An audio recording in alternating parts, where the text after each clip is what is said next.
Notre Dame fans, welcome to a special edition of the Irish Breakdown podcast. My name is Brian Driscoll. I'm the publisher at irishbreakdown.com, and I'm joined by my football analyst, Vince D'Addario. It's that guy right over there. And so, Vince, I just don't think it's in the cards for us to talk about Toledo and Purdue.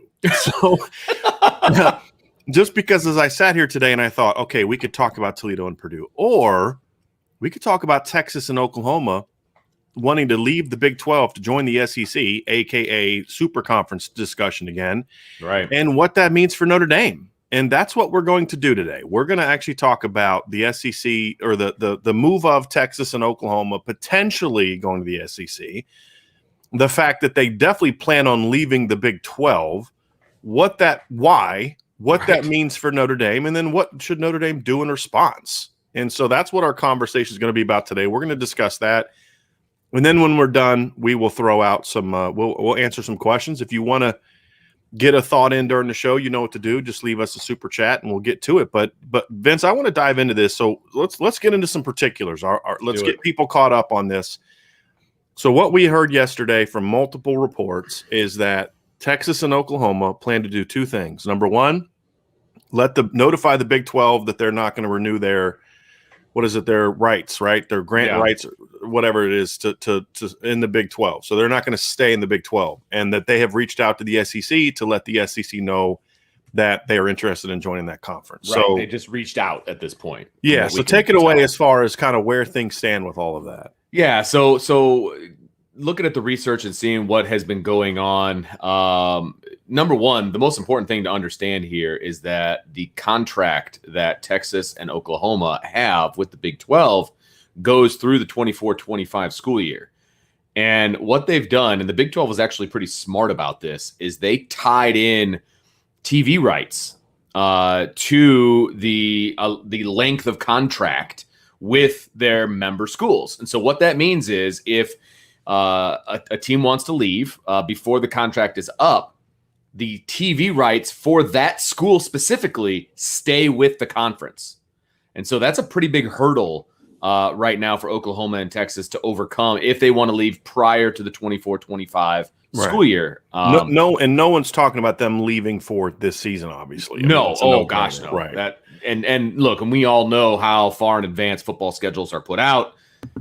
It would be a monumental move to move for this year. It would be a monumental move to move for next year, frankly. Right. And so they're not talking about that necessarily. I have not heard a timetable. I looked. I have not heard a timetable. I think it's still a little too early for that. And a lot of that would be about what are the penalties and all that kind of stuff. Look, and I say that it's a big hurdle for these two schools to move away from the Big 12 and how smart the Big 12 was to tie the TV rights into the agreement and all of that. But let's be honest, everybody has a price tag. Yes. And I'm sure that if that number we're hearing $70 million a piece to get out of that contract. That's what I read yesterday. I think that they in order to get out early, right, they'd each have to pay $70 million. Which coming after, but here's the thing: in a normal scenario, I'd say no problem. Right. But we're talking about a year in which everybody lost millions of dollars because of lost revenue because of COVID. You just look at last year's NCAA tournament alone. You look at attendance. You look at, there's so many things that these programs all lost a lot of money over last year. And they're still making their TV money because obviously that deal was made, a long time ago. And so they basically, in layman's terms, to break it down real quick for you, the SEC right now makes about $10 million per school more than what the Big 12 schools make. Yeah, so what I looked at is the SEC is about to have an increase up to $55 million per school. Right. Right now, the payouts for the Big 12 are between 37 to 40 and a half. Yeah, it's a big difference. It's a huge difference. It's a big difference. That's per year, by the way. And of course, the SEC has 14 teams in it right now. If you add another 2, they're going to have to rework that deal because are you just going to take the same amount divided by 16 now? So and it's going to add a huge television, and that's the reason for the SEC and for ESPN. This would make a lot of sense because you're going to add huge TV market in the Dallas. You're expanding your SEC footprint, which is what all of these conferences want to do. Look. the Big Ten didn't add Rutgers because of the competitive advantage that Rutgers brings to the Big Ten. Or Maryland and DC. It's because they bring the DC and the New York market into play when it comes to the Big Ten network. I mean, it's all when at the end of the day, Brian, it's all about the dollar signs, right? And that's what the super conference stuff is all about. Right. And so from a money standpoint, there's going to be a lot of big figures being thrown around. This is a big deal because, okay, so let's look at this from a Big 12 perspective, right? So Oklahoma and Texas leave the Big 12. Okay. What in the world do they have left? Because the Big 12 is now down to 8. They're down to 8 teams. There's and not not a single one of premier those teams program in there. Can be a national carrier of that conference. Not one of them. And that's a huge problem for the Big 12. And so what do you do if you're the Big 12? Well, frankly, you're probably going to go the way of the Big East. And now if the SEC is now the first super conference, right? Because 16 teams is what everybody's talked about being a super conference. Well, now the Pac-12, the ACC, all these these conferences are going to try to poach from the Big 12. It's not going to be a scenario where they're going to eat the Sun Belt and the MAC and the Mountain West. They're going to there's going to be at least 1 to 2 conferences that pretty much get eaten to the point where they're going to go away. Yes. So you're going to see the Pac-12 try to poach Big 12 teams, and you're going to see the Big 10 try to poach some Big 12 teams. Sure. And, hey, let's get Iowa State in here, whatever the case may be. You're going to see the ACC try to do that, and then you're going to start seeing them trying to poach each other. Oh yeah, Absolutely. So hey, we're going to go here, we're going to go there, and at the end of the day, it's all about money. It's all about revenue. It's all about, and it's amazing how the traditions that really, to me, made college sports so great, which is conference rivalries and all the the bowl games. It just to watch money just one by one. Greed destroy each and every single one of these. Just the greatness of the Big East Conference in basketball. Destroyed. Why? Football money. Yes. Bowl matchups, the Rose Bowl, the Sugar Bowl, the Orange Bowl, all those bowl games, each of them just destroyed because of money. Now they're playoff games, but does anyone talk about remember that Cotton Bowl matchup between Notre Dame and Clemson? Nobody's like, what? I don't remember them playing the Cotton Bowl. Yeah, it was like 2 years ago. You don't remember when they played down and you mean the playoff game? Yes, the Cotton Bowl. Right. Nobody talks about that anymore. Nobody recognizes it as the Cotton Bowl anymore. They recognize it as a Final Four game. Right. Do anybody? Hey, it was really fun watching Notre Dame playing the Rose Bowl this year. Number one, because they didn't play it actually in the Rose Bowl, which is stupid in and of itself. But it's like, no, it was a playoff game. So anyway, it's been sad to watch it. It's been sad to see it happen. Now, it's not a given that the SEC is going to take these two teams, Vince. So my understanding is they have to have 10 out of the 14 teams have to say yes. 3/4 of the member schools have to approve it. And so basically if 4 say no, they're not going to take them, correct? Right. From a percentage standpoint. Yes. And that's going to be an issue because I can tell you right now, the number one school there's already 2 that won't. the number one school leading the charge is Texas A&M. They don't want Texas in the SEC. The whole reason they left in 2012 and the athletic director said this very recently. He's like, look, we left the Big 12 because we wanted to make our stamp, in Texas. We wanted to be the only SEC team in the state of Texas. And as soon as Texas signs on to be in the SEC, Texas A&M is an afterthought. Right. I mean, it wasn't just about being the only Texas team. I mean, that was sort of the justification. They were sick of being in a conference with Texas because Texas is that prima donna, like that old retired actress that just like wants everything to revolve around her. But sure, absolutely. Or actor, could be a guy, but like they're not that important as they think that they are, and they just like make life miserable for everyone around them. That's Texas, correct? And that's why Missouri got out. I mean, again, a lot of it's money, but the problem was Texas was taking a lot of the money. Exactly, and they were doing things that were a little, to me, underhanded. And so I don't have a lot of respect for Texas in that regards, but those two former Big 12 teams are like, well, there's a reason we got out of the Big 12 to begin with. And it wasn't just about money. It was money, but also we didn't want to be with Texas. They're going to vote no. Right. Exactly. And then so now you need 2 other teams to say no. Right. Missouri. Correct. Yeah. Missouri. Mm-hmm. So now you just need 2 other teams to say no. Yeah. And I think there could be some, well, I'll tell you what, the first teams I'd be looking at. So if I'm Texas A&M, let's say, and I'm going to lead the charge, because this is what it's going to be about. vote. Yes. Okay. What you're about to say. Explain to me what. First of all, set the premise because you're about to dive into it. But understand, like this is what's now about to happen. Right? There's going to be SEC forces that are going to say they're going to push other schools to say yes. There's going to be SEC forces and push other schools to say no. It's going to be like if you're someone who follows politics, right? There's this big controversial topic, and you've got 40, members of the House that are for it, 40 members of the House that are against it. And now the battle over the next month is going to be those sides trying to see who they can pick to their sides, right? That's what this is going to be about. So anyway, dive into that. So here's, if I'm Texas A&M and I'm going to lead the charge on the no vote, right? And I know that I probably got Missouri on my side, right? And I need to get 2 votes, okay? I feel like I'm a member of West Wing right now. Mm-hmm. Like I'm trying to get the votes, right? And so I got my tally board up. The first place I'm going to go is I'm going anywhere in the SEC East to get my votes, because if Oklahoma and Texas coming to the SEC, right, where's the logical place that they're going to go, right? They're going to go into the SEC West, all right? Well, guess what? That means that most likely Alabama and Auburn are going to get pushed to the East. Well, you assuming that makes sense. I mean, Missouri is right now one of the most Western teams in the SEC, and they're in the East. Sure. Right. So, I mean, but there's a good chance that Alabama heads to the East, right? There's a chance. There's a chance. That's what I was reading. And if you're in the East, you don't want Alabama in your division, right? You don't want anyone from the West. You don't want any of the top teams from the West. Exactly. They're not going to put Bama, LSU, Texas A&M, Texas, and Oklahoma all in one division. Right.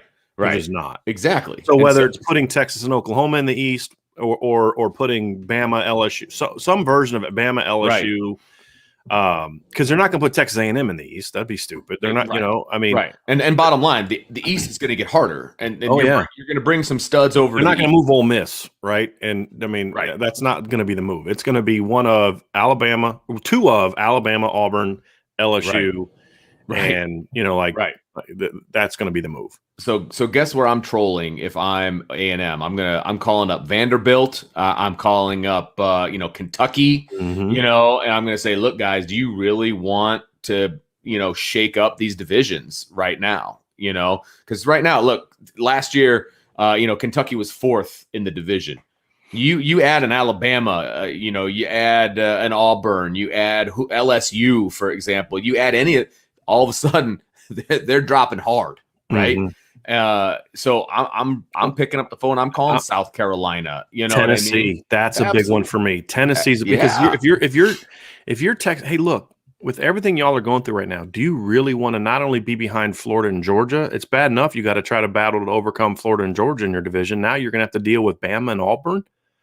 Or maybe it's not Bama and Auburn. Maybe it's LSU and Ole Miss. You really want to deal with that? Either way, right? Either way, you want to bring Lane Kiffin over and his offense, to play against you guys. Is that really what you want? Right. You're trying to climb your way back up. Exactly. Yeah. Exactly. So that's where I'm going. It's all about football. No, I agree with you. To me, it's three East teams. It's Tennessee, Kentucky, Vanderbilt. I think Vanderbilt probably be pretty easy sell. I would think so. Look, man, do you want a puncher's chance to win some of these SEC games? No, not just that, but it's just like, look, do you really think Texas and Oklahoma are in line with your mission as an institution? It's bad enough you got to deal with Alabama. You know what I mean? It's just good point. And then you look at Kentucky and Tennessee. It's like, look, Kentucky, you're starting to make a little bit of noise in the East. You've had some wins recently over Florida. You've had some wins over Tennessee. Now, do you want to really mix, throw a monkey into this thing, or monkey wrench into this thing, and now you've got to deal with Oklahoma and Texas or Bama and Auburn? No, you don't want to deal with that. Exactly. And I just look, the outcome too is likely going to be there's now going to be 9 conference games. I think that's another factor. I mean, if you have 8 team divisions, that's 7 guaranteed games. Right. I don't think they're going to be in situations where they only play 1 game against the other division. So it'll be 2. It's going to be 2, 9. Which is what they do now. Yeah. Right. It's 6 and 2. So that's 9. So that's 1 less non-conference game. That's your gimme win that you've been able to do. Right. This the Woffords and Right. That's the other. And so then some of these teams that have rivals that are not in their division. So you go to South Carolina. So now you're going to play 1 more SEC game, and you're not getting rid of the Clemson game. Nope. Right. Nope. So then what? Then what? You have 2 games left against who you going to play. Who you going to play then? And I would be selling the heck out of that. But you're going to see these. It's going to be like a political battle, man. Absolutely. Pulling them in different directions. Absolutely. To see what they're going to do. And look, to me, this is going to be huge for college football, whether it ends up being the SEC or not. Because if the SEC doesn't work out, then what they're probably going to do is, call up the Pac-12, who I believe has a and they flirted with the Pac-12. They flirted with the Pac-12 in the past. That was when they were previously going to do that. Now the Big 12 is making a lot more money than the Pac-12, but I believe the Pac-12. I'm gonna have to look up when the Pac-12 TV contract expires, because that's going to be part of this too. While you're looking at here, did you find? I was going to say while you're the looking Pac-12 conference contract with ESPN and Fox runs through 2024. That is the exact same time. So it could be like hey, you're going to now renegotiate with the Dallas market in this conversation. Right. And on top of that, they have ESPN and Fox have already said, look, we're not prepared to renegotiate the Big 12 contract right now. Right. Because we don't know what the future holds. They've already said that. Like they're not exploring an extension at the moment. Now there's 4 years to go, but they're not exploring an extension right now because of this exact conversation. Right. Because they don't want to get themselves married to a conference that doesn't exist in 4 years. And if they do something like that, you guarantee there's going to be built-in safeguards that are going to protect the network. Absolutely. No question. Hey, if you lose teams, we will, or add teams, we will.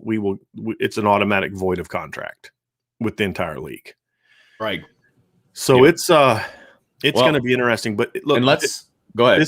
Let me just say, go ahead, Vince, because I was kind of going to change the subject. You were going to add to it. I guess I'm I want to look at it from the Texas Oklahoma side, right? Like what their thought process is in exploring this opportunity, right? Mm-hmm.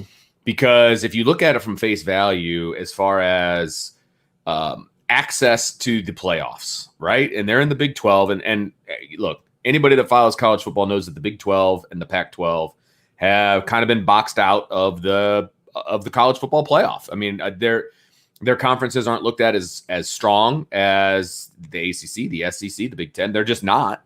And more often than not, two teams from another conference or a Notre Dame has made the playoff as opposed to a Big 12 or a Pac-12 team.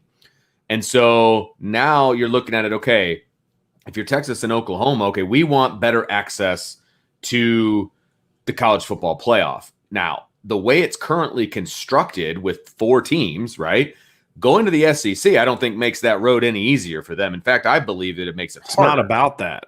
Like they're not looking at this at all for hey, what's going to be best for our sports teams? No, I know. I'm putting it out there. Make the move to the Big 10 because it was going to be better for their sports programs. They made the move to the Big 10 because they were going to get like $15-20 million extra a year. Exactly. It was all about greed, and that's why I wanted to put that argument out there, because there's so many people, taking that route with this whole conversation, and that is not what it's about. In any way. I've heard people say, well, this is going to be good for Texas and Oklahoma because it's going to get them into certain regions that they haven't been able to hit before. I'm like, first of all, Texas can go anywhere they want to recruit. Right. If anything, it's going to have the opposite effect. Right. It's going to open up Texas to more SEC teams than it would have before. Absolutely. Because they're going to be now there's even more reason for those kids to go to an SEC school because, hey, we're going to get to come back and play Texas and Oklahoma anyway.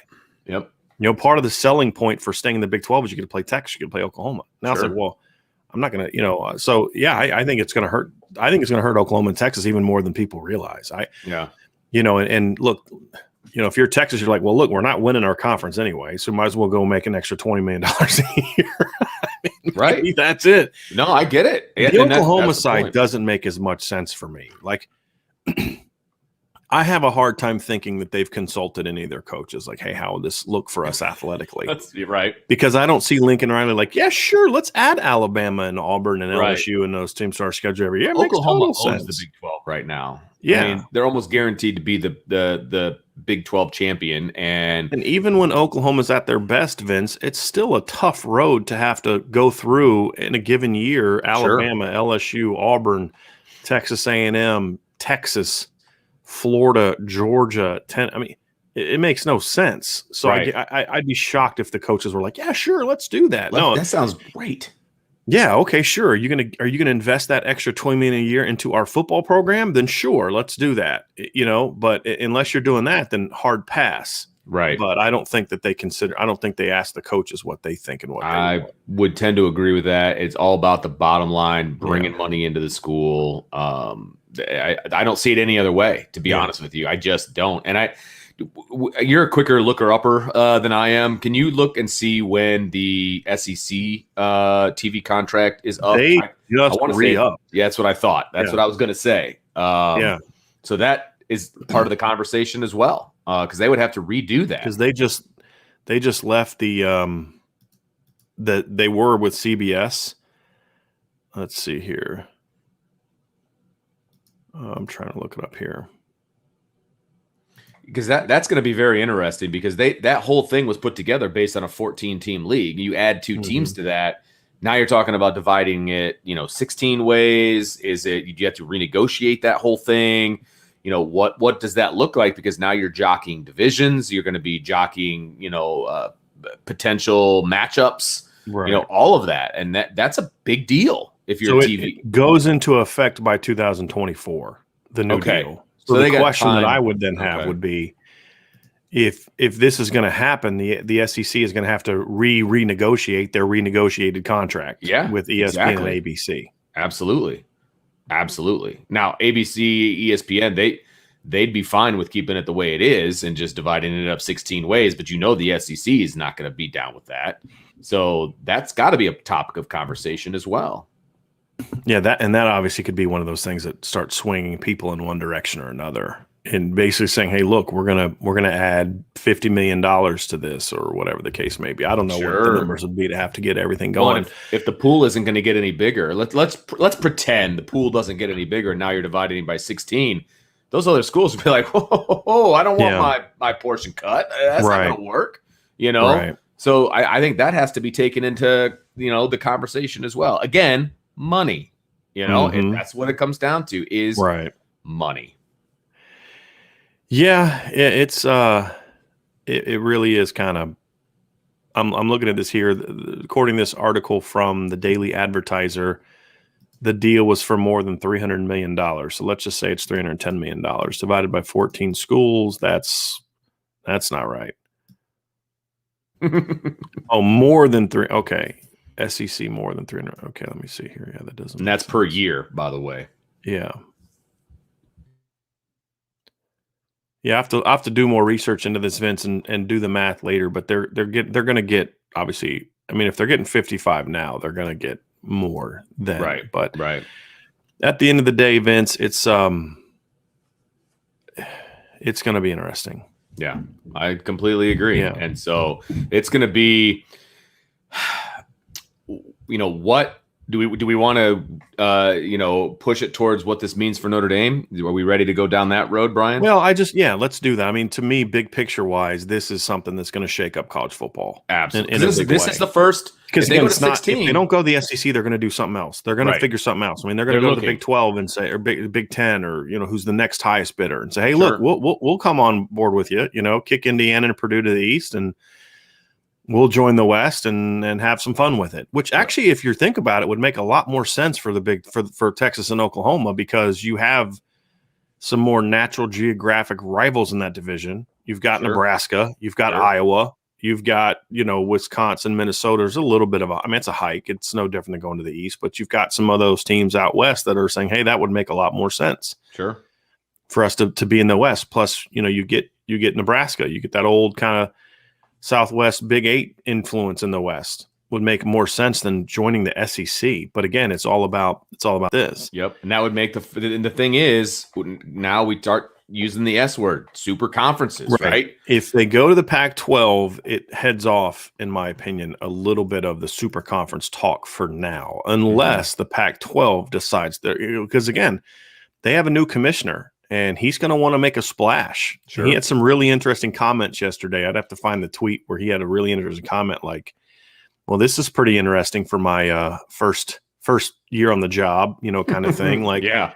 I don't see him just saying, oh, well, gee, that'll be fun for the SEC. I think he's hold on a second. If you guys are looking, let's talk. And why would you not? If you're a conference commissioner, don't you have to do your due diligence? If you know that one of the prettiest girls in school is available, do you not have to do your due diligence to You'd go, be hey, stupid. No, I mean, it's a fireable, especially one that geographically makes a lot of sense. I mean, you border with, you have rivalries with some of our, some of our other leagues. So I would think you'd have to. But here's the thing: the Pac-12. You know what I love about the Pac-12? They're the only conference in sports that says, hey, when we change our number, we should probably change our name. Right. Good Remember, point. They used to be the Pac-8, then they became the Pac-10, and then they became the Pac-12. It's like, hey, imagine that. Like, if your conference is built around the number of teams, not like the stupid Big Ten who's got 14 teams and the Big 12, which has 10 teams. Stupidest thing ever. It's like, no wonder kids don't know math anymore in America. Well, and remember, the Pac-12, let's just call them the Pac. They tried to go up to 16 teams. They were one of the ones really trying to push for the super conferences. Yes. Like, they were a hard driver. So we know that they're willing to, at expand. least in former management, right? I right. mean, but they're willing to expand. And they said it. We want to be the Pac-16. Mm-hmm. You know what I mean? And so I would not be surprised if they're reaching out to both Texas and Oklahoma like, hey, if you're looking, we got a nice comfy landing spot for you here. And the nice thing about that is, unless they also said, we're going to go for broke and we're going to add 2 more teams, we're going to get BYU and we're going to get 16. Yeah. Right. That move would make it to me a 16. It would make it a 14 team conference. So you somewhat avoid that. True. That super conference. Yeah. It for now. Into the future a little bit. But now they'd be in a situation where when the super conference thing happens, they'd be real easy for them to say, hey, BYU, hey, San Diego State, or hey, Boise, or hey, Nevada, somebody, UNLV, if you want to get, if that Las Vegas market gets bigger, that kind of thing. It'd be easier for them to go from 14 to 16 down the road than from 12 to 16 with Texas and Oklahoma already gone. Right. Because adding Texas and Oklahoma, their names, they're national names, right? And so if you add those to the flock, whatever conference you are, makes you a stronger conference, period. Right. And yeah, you're right. And then just tacking on 2 extras at that point makes things a lot easier if you're the Pac 14.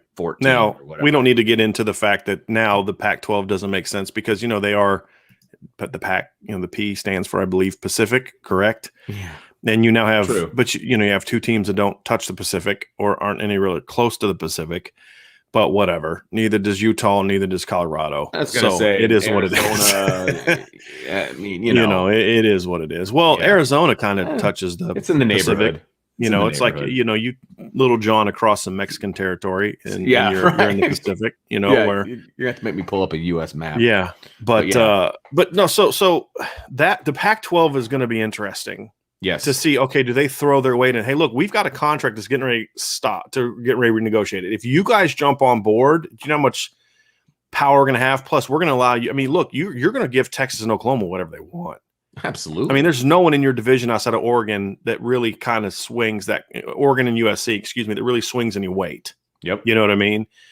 And so you'd certainly be able to throw some weight around in that regards. And so that would be very interesting. But I think if the SEC is the move or the Big Ten is the move, then that changes college football. And I think it's going to change college football. Let's have a reality talk here, Vince. Mm-hmm. I like those. Greed always wins when it comes to college athletics, right? I mean, name me a time it hasn't won. Now, the super conference thing, Jack Swarbrick swung some major big sticks when he was fighting it off last time. Mm-hmm. It's inevitable. All he did was basically stem the tide. He pushed the forces back. They went back and, kind of gathered their strength, and now they're coming back again. It's going to happen again. And, maybe there isn't a Jack Swarbrick around the next time it happens. Sure. But it's going to happen eventually. It just, when is it going to happen? So then if you're looking at it from a Notre Dame standpoint, you have two schools. There's 2 schools of thought here. One is you sit back and try to fight it and try to keep it from happening. Okay, that's a valiant fight. And Jack Swarbrick did that last time. Yeah. No, I actually think I'll get to that reactionary verse. Okay. I think that Jack Swarbrick absolutely knew what he wanted last time.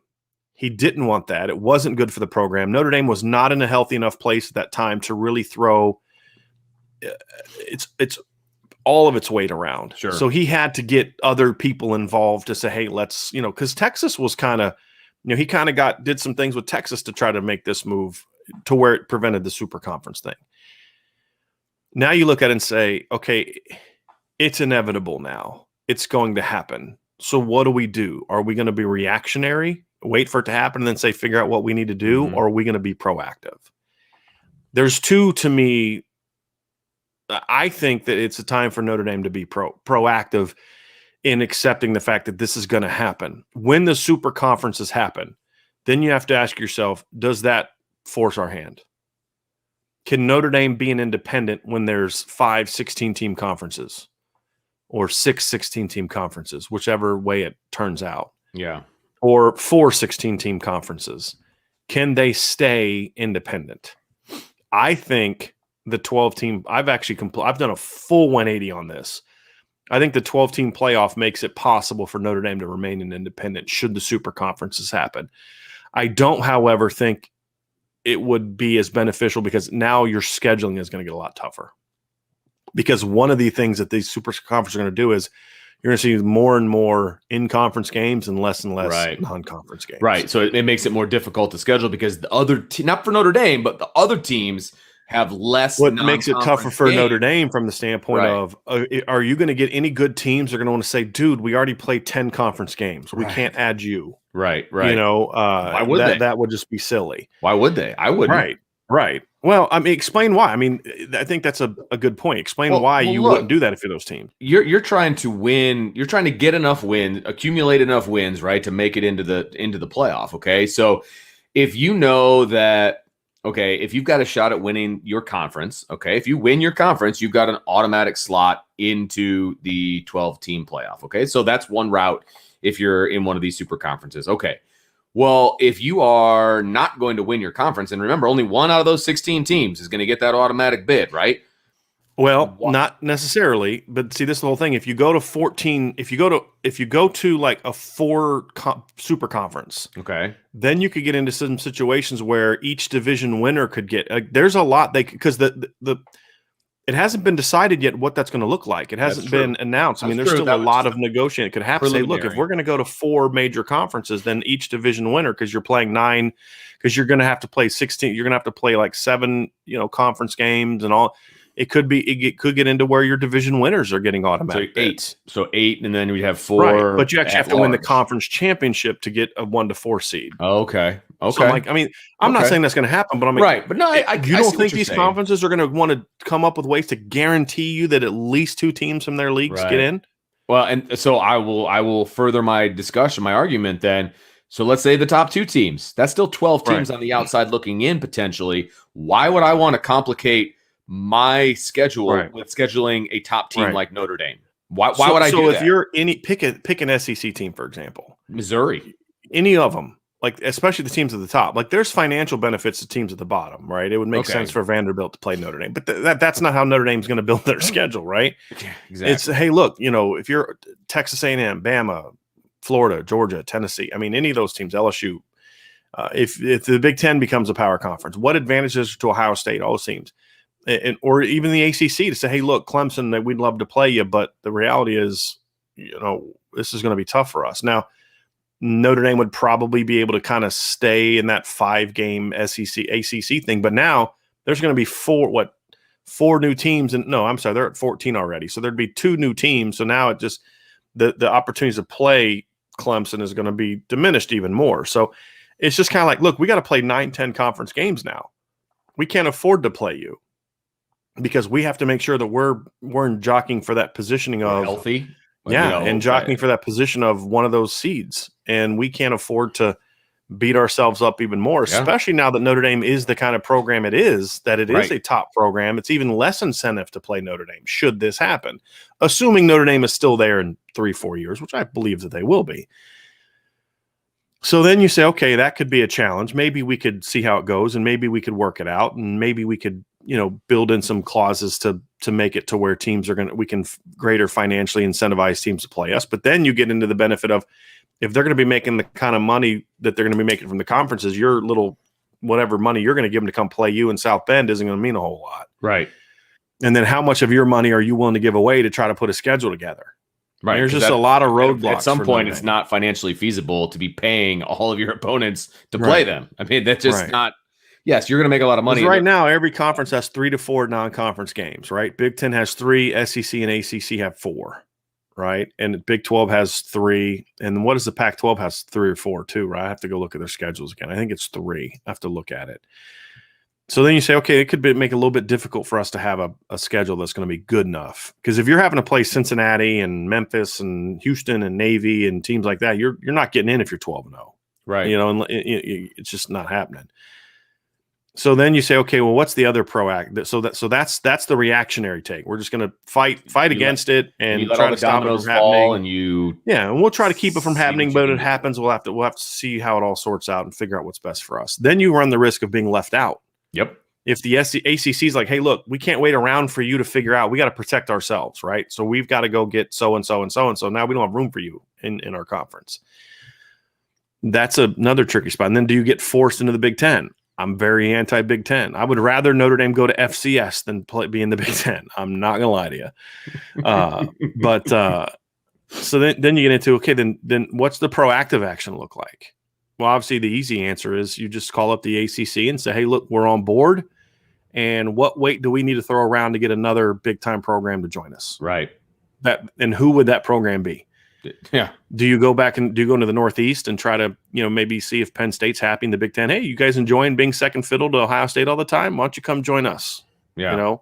Then you can be second fiddle to Notre Dame, but you can make $10 extra million because the ACC is going to be able to renegotiate their contract. Sure. Well, with Notre Dame, Notre Dame in it, absolutely. I mean, you already saw just Notre Dame joining just with their NBC money. How much they brought? What, $6-7 extra million to each of those teams? Yep. And so you look at it and say, okay, well, do you do it that way? Maybe probably the easiest one, but that to me is that'd be fine by me. I mean, if they had to join a conference and they want to join the ACC, I'm good with that. That's the one conference I'd like to see Notre Dame join.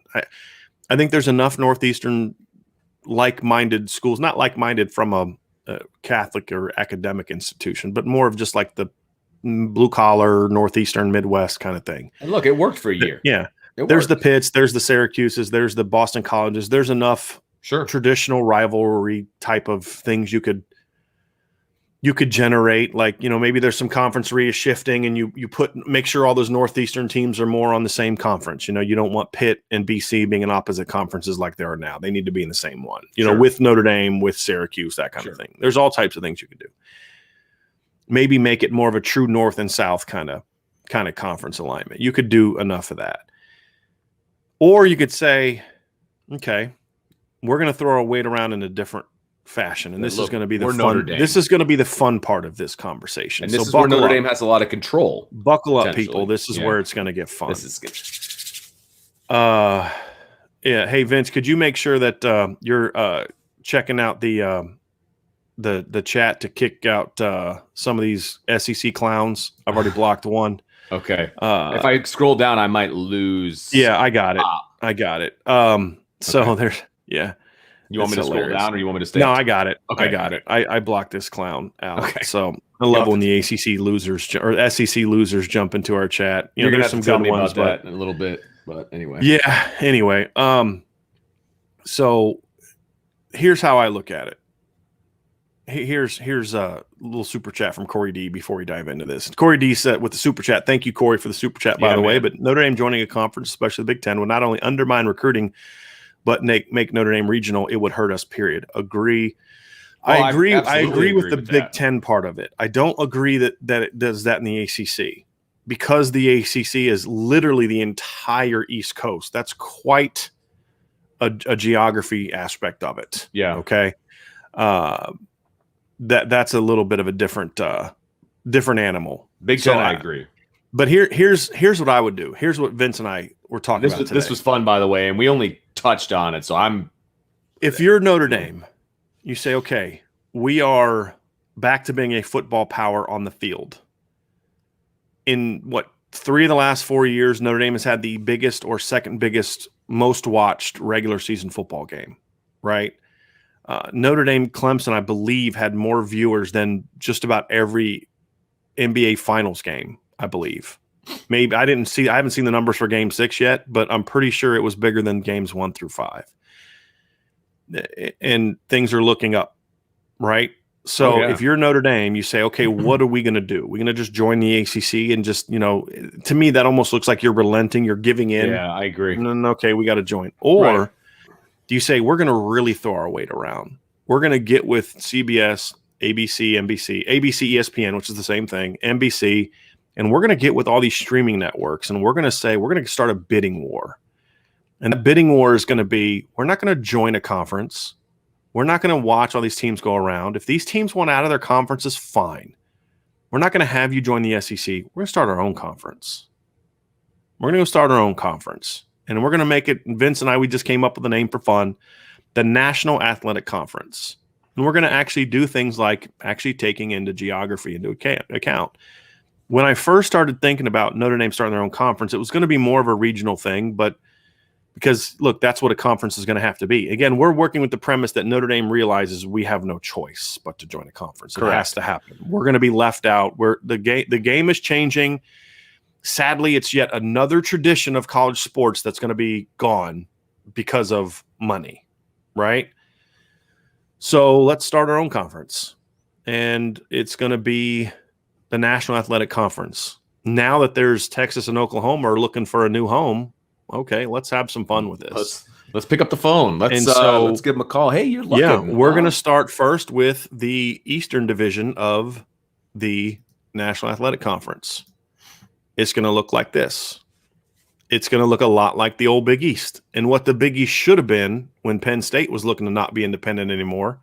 And so you get Notre Dame, you get Penn State, you get Miami, Pittsburgh, Boston College, West Virginia, Syracuse, and Rutgers. From a football standpoint, because, again, that's the driver of this. Now, I think this is going to be for an all-sports thing, or at least sports that hockey obviously isn't going to have a big part of that. So you say, okay, the Eastern Division is Penn State, Miami, Pitt, BC, West Virginia, Syracuse, and Rutgers. I know that West Virginia is not happy in the Big 12. Pitt and BC, in Syracuse, they can't love what's going on in the ACC right now. They're not making the kind of money they're making. I would imagine this kind of bidding war would allow you to get into a conference playing a whole lot. Now, this isn't the part that's going to get you the big old money. We'll get to that here in a second, but this is a big part of it. You get the East Coast, you get New York, you get you have to think TV markets. You get all those things, and you could even say, okay, instead of Rutgers, because Notre Dame's going to get a big part of that TV market in New York, right? Yep. You can say, okay, instead of Rutgers, let's go try to get Maryland out of the Big Ten. Okay, then you get the DC market. You could make that case. You could substitute a couple teams in there here and there. So that's it. Now, we thought about Florida State, but like Florida State's an SEC school or an ACC school, even though they were independent at one point in time. I don't see what Florida State necessarily brings to you from a financial benefit standpoint. It's not a really wealthy school. They have great football tradition, but again, that's not the driving force of a lot of this. The football tradition is important, but you also have to think about markets. To me, Miami, when Miami is good, is much more of a brand than Florida State is. That's just a reality. Miami is a much bigger market than Tallahassee, if we're being honest. Yeah. So that's kind of where you get into it. And then you can talk about North Carolina, but those are traditional ACC teams. You're going to have a hard time getting them out. And again, it's not just about sports. Chapel Hill market doesn't do anything for you, right? It just doesn't. So this would be the East. Then we dive into the West. This is where it gets interesting. This would be the Western Division. And this is what I say. So Texas and Oklahoma won out. Okay, you guys are going to be the forerunners of this new Western Division. Okay. Nebraska is a no-brainer. Nebraska hates the Big Ten. The Big Ten hates Nebraska. Make it happen. Okay. You get UCLA or USC, UCLA, Utah, and Colorado out of the Pac-12. Utah and Colorado makes a lot of sense because they haven't been in the Pac-12 They're very fairly long anyway. Brand new. Yeah. They're not making much money. The Pac-12 rights are going to come out here pretty soon. And you get down to it and say, okay, Kansas in there because to me, I want a basketball power. Yep. In the West. Right. A traditional this isn't just for football. Power. And that's the thing people have to understand. This is for all sports. And so Kansas to me brings some credibility from a basketball standpoint with Texas, Oklahoma, USC, and UCLA. That's also part of the UCLA brand. Right. And so that's kind of how I look at that one. Okay. And I say, okay, that's where, so now you own the LA market. So think about what this conference would do. You'd have, this is the market you would own: Chicago, because of Notre Dame, Miami, New York, Dallas, Los Angeles. Those are the top 4 markets, aren't they? Between Dallas, Chicago, LA. Well, New York. We don't have New York. New York and LA are but New York you'd still have because of Notre Dame and Rutgers. Okay. Yeah. Right. So New York, LA, Chicago, Dallas. I think that's the top 4 markets in and the then country. you'd also have Miami. Yeah. You're telling me that TV rights wouldn't be through the roof for that particular conference? Are you kidding me? Mm-hmm. Yep. Yeah. And just in case, because I'm not looking at all the comments right now, but just in case somebody's putting out there, well, the track team isn't going to want to travel, to the this. But see, this is the thing is that's why we have a lot of these sports. You'd play all your division teams twice, and you'd play a handful of the other teams once, and you're only traveling to half of those. Right. Right. And the other thing is, some of these sports that Notre Dame is good at, those schools don't even have those sports. True. Right. So like, there's not going to be an NAC hockey division. Right. So you'd have a huge presence in all the huge TV markets. And this is the only way that happens. Imagine if ESPN saw and say one conference can give us those 4 markets plus Miami. I mean, that's where that bidding war starts. And if you talk about the quality of the football conferences, right? Because that's a big thing. You've got Notre Dame in there. You've got USC. You've got Texas. You got Oklahoma. So you have Midwestern powers and Notre Dame and Penn State. You have West Coast power and USC. You have Southwest powers in Texas and Oklahoma, right? Mm-hmm. I don't feel the need to have to go down to the Southeast to get a powerhouse program, because you look at it and say, you got Miami, right? And Miami's kind of, it's not really, it's Southern geographically, but it's anyone that's ever been in Miami knows it's not like the other Southern states in the United States for many different reasons. No, it's not. And so then you look at it and say, okay, you're not going to necessarily tap into those markets per se, but this is going to allow you to get all those other big markets. Okay. You've got Eastern teams that are playing in a division. So the travel makes a lot of sense. Look at the travel for that conference. That is very doable for the non-football sports, right? Well, it's very doable. It's almost the old Big East, which Notre Dame was traveling to anyway. But you see, here's the thing: if Notre Dame and Penn State would have joined the Big East never would have went away. True. If Notre Dame and Penn State would have joined the Big East for football, the Big East would still exist. Correct? I agree. The reason the Big East went away is because it lost its only powerhouse in football, Miami, and Virginia Tech obviously went. And then the fact that they could never get Notre Dame to join for football, and they couldn't get Penn State to join. If those 2 conferences would have joined the Big East, we'd still have a Big East. Right? That's what I believe. I'm not sure, I could be wrong on that, but that's what I think. No, a conference isn't getting Notre Dame and going away. It's not folding. Right, exactly. Yeah. It's just not. Hey, thanks for coming, but we're closing the books. Yeah. It's not happening. Yeah, and so to me, like, that's the kind of thing. And look, you can take out a school here, a school there, but this is the basic principle of what this new league would be about. You also you get kids, we'll replace Rutgers with Ohio State, replace Syracuse with Michigan. That's not going to happen. They're not going to leave the Big Ten. Not a chance. You also can't have a conference with 15 really good football programs. Right. That'd be stupid. No one's going to want to be part of that. Yeah, there has to be. You have to have some balance. You have to have some programs that bring you some.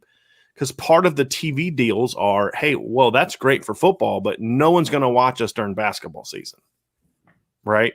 No one's going to care. So that's where you get the UCLA, West Virginia, Syracuse. You have some of that basketball prowess as well. So, I look at it and I say, boy, that's that would be a lot of fun. And we have one comment down here that says the East is significantly weaker than the West in this NAC idea. How so? You've got Miami, Penn State, Notre Dame. Here's the deal. Let's go down to the West. One of those teams has made a college football playoff berth. There's 0 college football playoff wins in that conversation, correct? That's true. There's 0 college football wins in this conversation, and there's only been one team that's made it in here, right? So what this also would be geared towards doing is let's build Miami back to being the U, right? That's the other part of this, which is going to be harder to do when you're in a league with Clemson and Florida State, right? And so to me, that's what part of the objective is. Get Penn State away from having to play Ohio State every year. You know what I mean? Well, if you're Penn State, are you going to have an easier time catching Notre Dame or Ohio State? Right. Well, and okay, so the SEC, the SEC East is significantly weaker than the SEC West, right? Yeah. If you're looking at the Big Ten, there's one division in that one that's significantly better than. And right now, division. There's really one great team in the Big Ten. Right. There's one great team in the SEC, ACC. There's zero great teams in the Pac-12, and there's one really good team in the Big 12. That's it. Right. So, I mean, now this conference immediately has two current top 5 programs in football right now, Oklahoma and Notre Dame. Yep. And they're in opposite divisions. Right. And then you add Penn State, Miami. Penn State's recently won a Big Ten championship. You know, Miami's played for the ACC championship.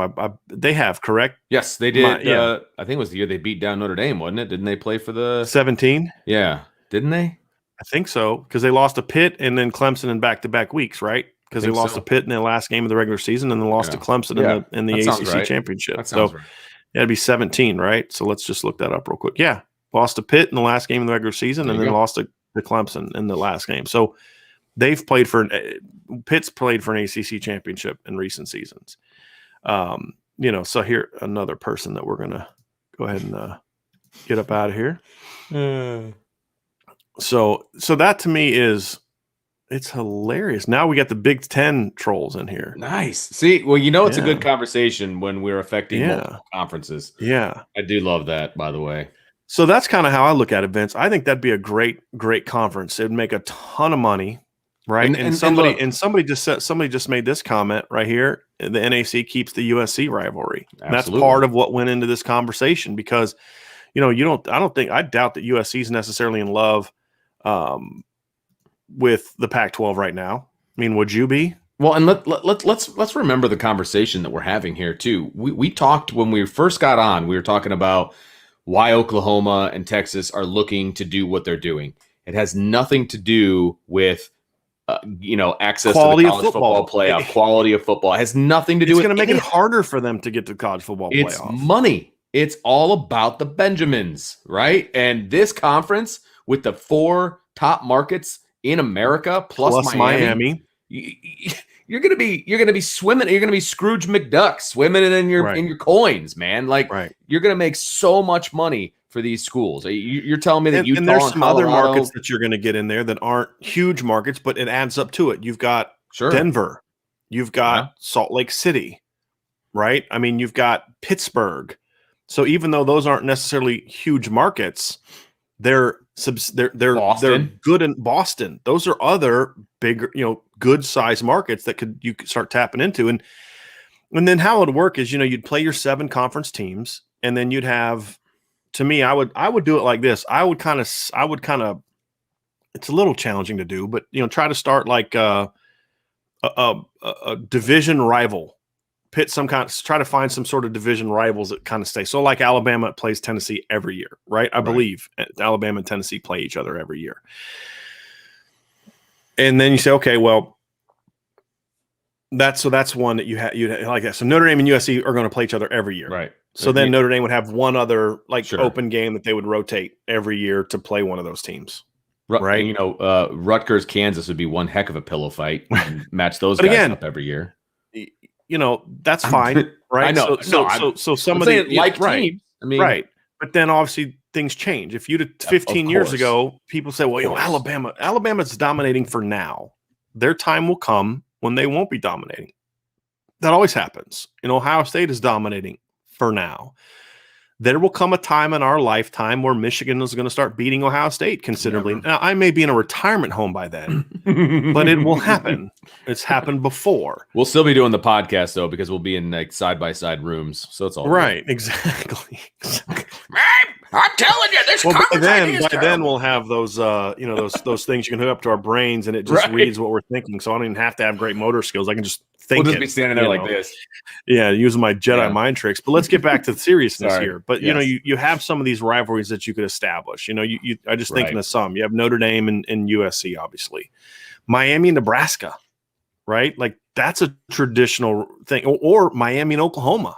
Yeah. Right. I mean, there's some rivalries there. I mean, there's some, you could have some fun with this. You don't have to necessarily do that though. You could just say, hey, look, USC, Notre Dame, they're going to play each other every year. Other than that, we're going to see some rotation. That's fine. I'd be fine with that too. But I would like to kind of see some of those because again, when Miami was the U, I mean, they had some epic battles against Oklahoma. They had some epic battles. I mean, Miami finally, the game that launched Miami onto the national scene was when it beat Nebraska in the Orange Bowl, right? With Turner Gill at quarterback. So there could be some rivalries there. So I think that would make it for some fun. And you'd have seven regular seasons, and you could even go, you know what? Screw it. If you're going to set these rivalries, then you have 3. Look, you only have 2 non-conference games. Fine. Okay. There's not a lot of big conference carryover. Okay, whatever. Because what's going to happen with the super conference is a lot of those teams are going to end up a lot of those rivals are going to end up being in the same league again. Yep. Right. So, Texas and Oklahoma are in the same league. Nebraska, who was a longtime rival of Oklahoma, they're now in your division. You're right. playing them every year. Mean, there aren't a whole lot of non-conference rivals anyway. No one's really cares too much about the Georgia Tech rivalry, or the South Carolina Clemson one, other than those schools, right? But they'll probably still keep those. And then you can play some FCS team because I think the thing about the 12 playoff thing now too is I would hope that more teams would realize like, hey, schedule tough. It's okay to have because you could still get into 9-3 like USC did would have in 2016. USC would have made the college football playoff with 3 losses. Right? Oh, yeah. So, you're going to see that a lot. And then as somebody mentioned down here too, is if you do have it as a 9-team thing, and here's the thing that hurts Notre Dame if they go to the ACC. If you go to the ACC, you're going to have to probably play 9 games. If you get up to 16, it's going to be hard to only play 8 games in a 16-team conference. It's going to be hard. So then you say, okay, well, how do you keep Navy and USC in your schedule? Now you've got this one way, game that rotates every USC is part of your conference now. Right. And so now you can keep Navy and still have 2 non-conference games that you can do. Because those are, and let's be real clear on that, and I think you and I agree on this.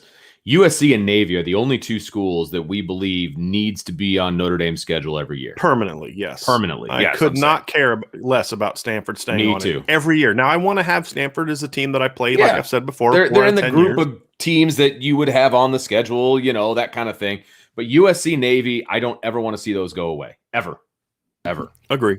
Yeah. So that's 2 of your non-conference if you're in the ACC. But if you're in this, it's one of your conference games. So that's already taken care of. So you still have 2 more open slots that you can rotate around. And you can play whoever it is that you play a Big Ten school if you want to play a Big Ten school. You can play an ACC school if you want to play an ACC school. There's options there for Notre Dame, or you can play a MAC school if you want. I mean, that's an available option as well.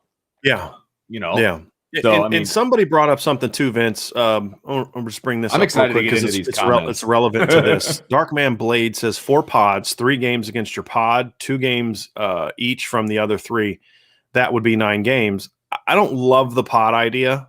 I really don't. I think that the pod idea to me would so then what do you do for your conference? You have like a 4-game conference championship, right? Yeah, right. Postseason, do you only take the 2 teams with the best record? And then you say, well, which of the 4, which 2 of the 4 pods are going to play for the conference championship game? Because let's be honest, you have to understand what's at the root of all this.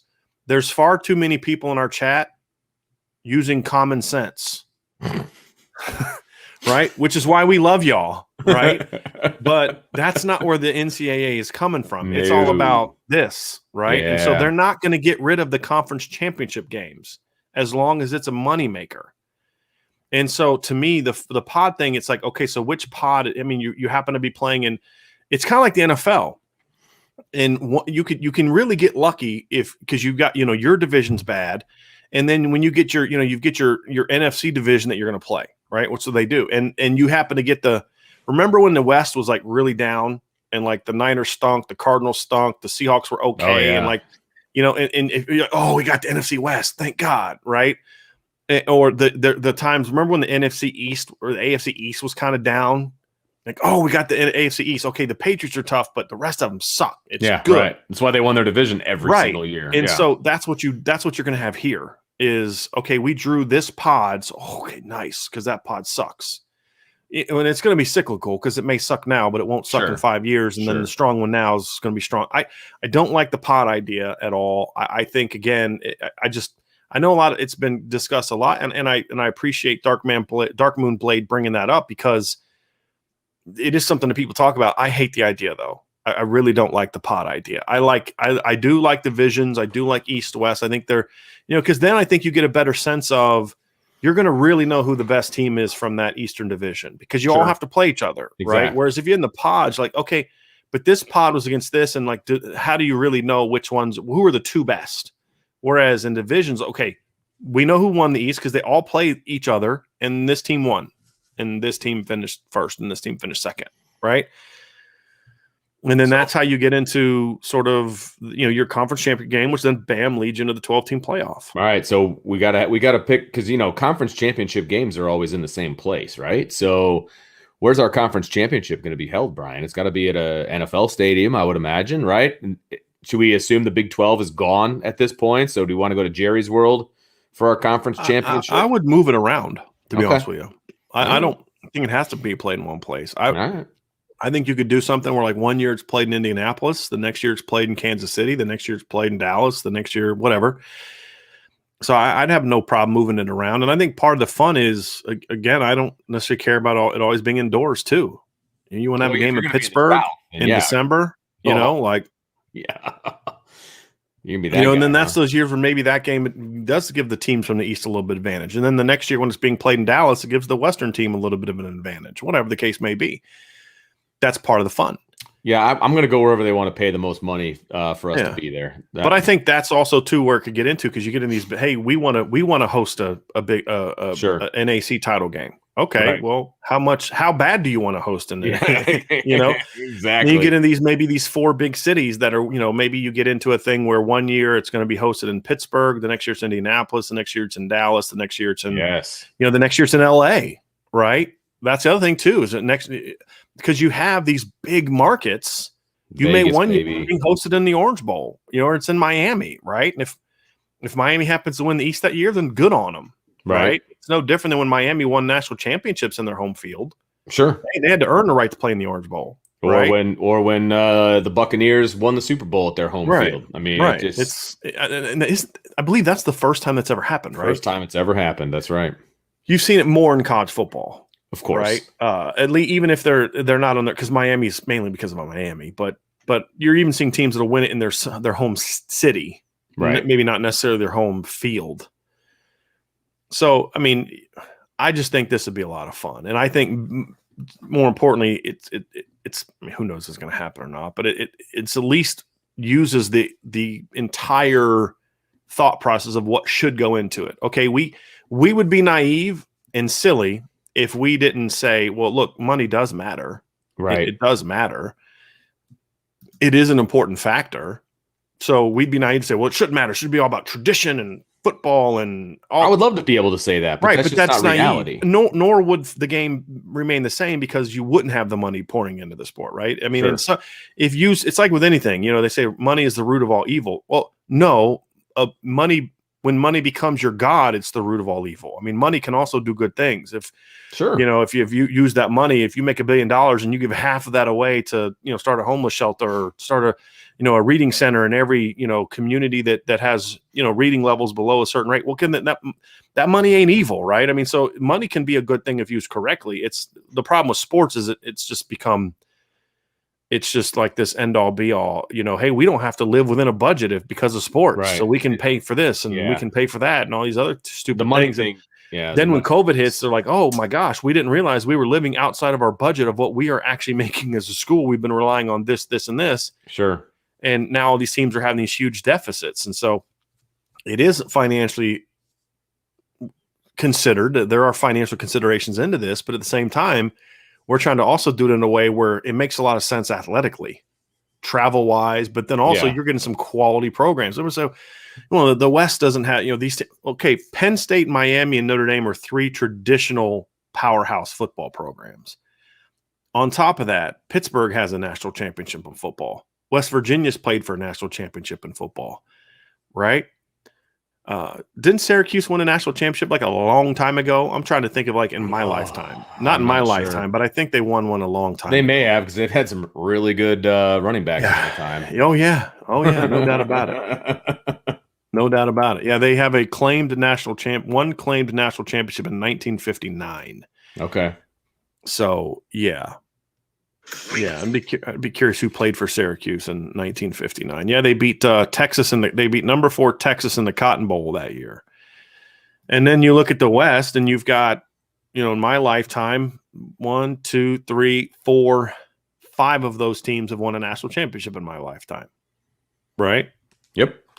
Another couple have won national championships in basketball in my lifetime. Talking about Kansas and UCLA. Yeah. And then that's where you kind of get into the East. Okay, Syracuse isn't bringing a whole lot to you in football, but it's certainly going to bring a whole lot to you in basketball, right?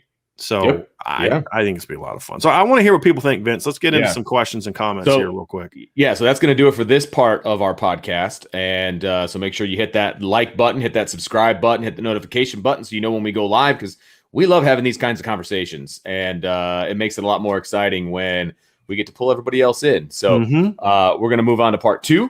But thanks for joining us for part 1. Make sure you check out our question and answer period, which you are going to hit right now.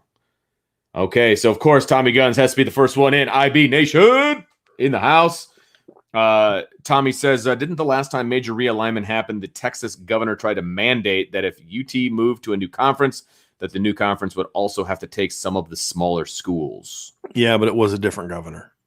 I don't believe it was the current governor. Gotcha. Oh, let's see here. Baylor, Texas Tech, and the like. Yep. Right. Okay. Yeah. And the other part of that too is if I had to get rid of a couple of those teams, so like, okay, we're not going to bring in Utah and Colorado. We'll take Baylor and TCU. Okay. Yeah. It doesn't necessarily. I mean, I think Utah and Colorado bring some value. Maybe, then screw Kansas. We don't need a basketball team, right? We'll bring, I mean, there's things you can do. It doesn't have to be these 16 teams. I think at least 10 to 12 of these teams have to be part of it because it would make a lot of sense that way. Right. But there's a couple teams. Yeah. I'm okay if you don't want to bring in West Virginia and Rutgers, as I said, because I think Notre Dame can bring that. I'm okay if you don't want to bring in Kansas. And honestly, I'm okay if you don't want to bring in UCLA. I think UCLA would be cool because I want to keep that USC-UCLA rivalry.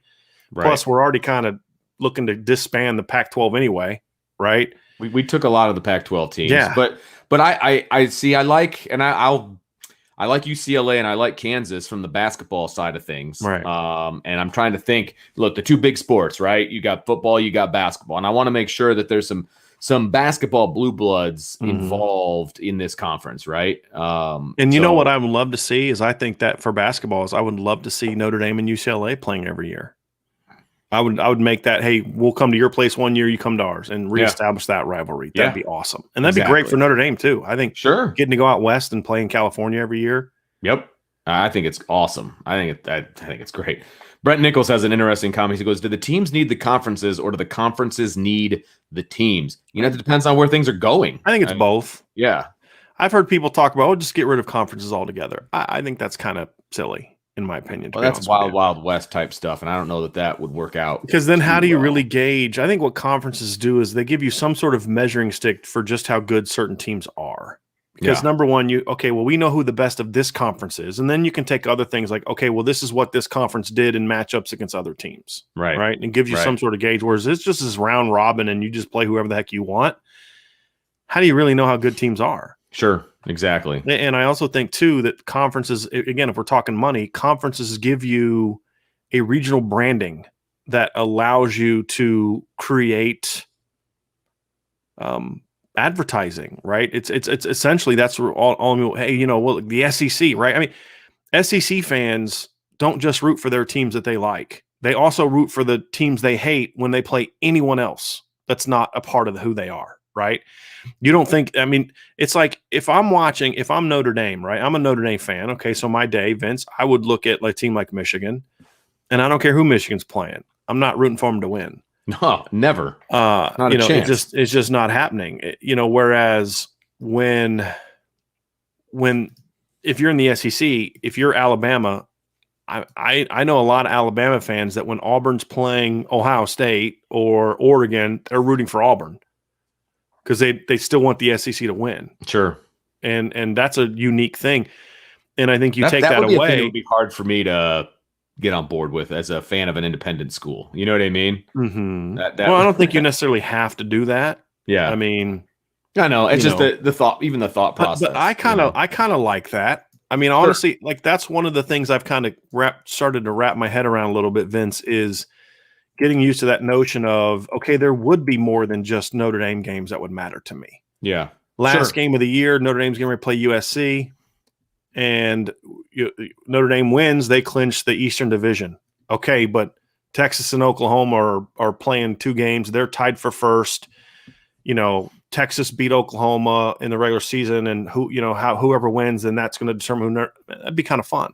And that's what we saw a little bit this year, although we kind of knew who the ACC, the other division champ was going to be. Right. It wasn't even divisions. It was just, you knew who the second team was going to be. Yeah. It was Notre Dame and Clemson. It was never any debate, but I think that would be fun. And I think that'd be a new thing for Notre Dame fans. And I think it would give teams new teams to root for, new teams to hate, and all those kind of things. And just, it would bring some new blood into it. And then not only that, but what we didn't talk about is the fallout of Notre Dame starting this conference on every league except the SEC, right? But then the SEC would say, okay, well, the Big 12 just took a hit. So maybe there's a team or two we'd want to poach there, and then there's a team or two in the ACC we want to poach. Right. Okay, hey, Clemson, come join us. We'll put you in the East. You won't have to play Alabama but once every 10 years or something like that. Hey, Florida State, won't you come join us? Come join whatever the case may be. And then does the ACC become the team that goes away? Or Big 12 is going to go away. So then the SEC and Pac-12 are going to fight for some of those teams. Sure. And then the Big 10 is going to probably try to take a couple of those teams. If you're the Big 10, you're calling down. I mean, if you're the AD at Iowa, you're calling the president of Iowa, you're calling up the Big 10 office, hey, please bring Iowa State into the league. Yeah. We need Iowa State. Maybe maybe this conference doesn't get Kansas because the Big 10 says, no, we got to bring Kansas and Kansas State on board. Or, I mean, who knows how that would go, right? That would make for some part of the fun. Free for all. Yeah, it would. And you just, to me, 2 leagues are just going to go away. Yeah. I think. And I think my bet would be the ACC. Really? And I feel like the ACC is in a strong position. No? Not for football. Yeah. It's a terrible football conference. That's why their payouts are so low. I mean, they're not even making half of what the SEC teams are making. Yeah, that's true. That's true. But do you think the strength of them as a basketball conference is going to do anything? Basketball doesn't matter. It doesn't matter. Okay. I mean, what you could maybe do is you could get with the SEC and say, hey, look, Clemson can say, hey, listen, we're going to bring in – because it doesn't have to stop at 16. You could have a super conference at 18 teams if you really wanted. I suppose. And just say, hey, look, we're going to start this new league. We want you to kick, this team and this team and this team to the West. We're going to bring Clemson, North Carolina, NC State, and Duke, right? And we're going to join you for football. Clemson's the only one that's worth a darn in the football, but, we're going to, kick booty in the basketball part of it. But we're going to get that big money. Right. So I think that I think the ACC would go away, at least as we know it, because I just don't see I don't see how who's going to leave the SEC or the Big 10 or the Big 12 or the Pac-12 to go to the ACC, and if the ACC stayed alive, it would be because they went and got Cincinnati and SMU and Houston, and then they no longer really matter. So then if you're Clemson, you're like, okay, yeah, we're dominating, but nobody cares because this league sucks. We're not making money. We're getting $35 million a year, and these other teams are getting 80, right? Because we're looking 10 years down the road, that kind of thing. That to me, that's an interesting thought. I don't see how why do you think the ACC is so desperately trying to get Notre Dame into their conference to the point where they're saying, hey, even if you only come for 5 games, Right. We'll let you in. Think about that. Why? The ACC, if the ACC was this great conference, they'd tell Notre Dame, hey, go pound sand. If Notre Dame tried to say to the SEC, hey, look, we're going to join you. We want to join you for basketball, but only for basketball.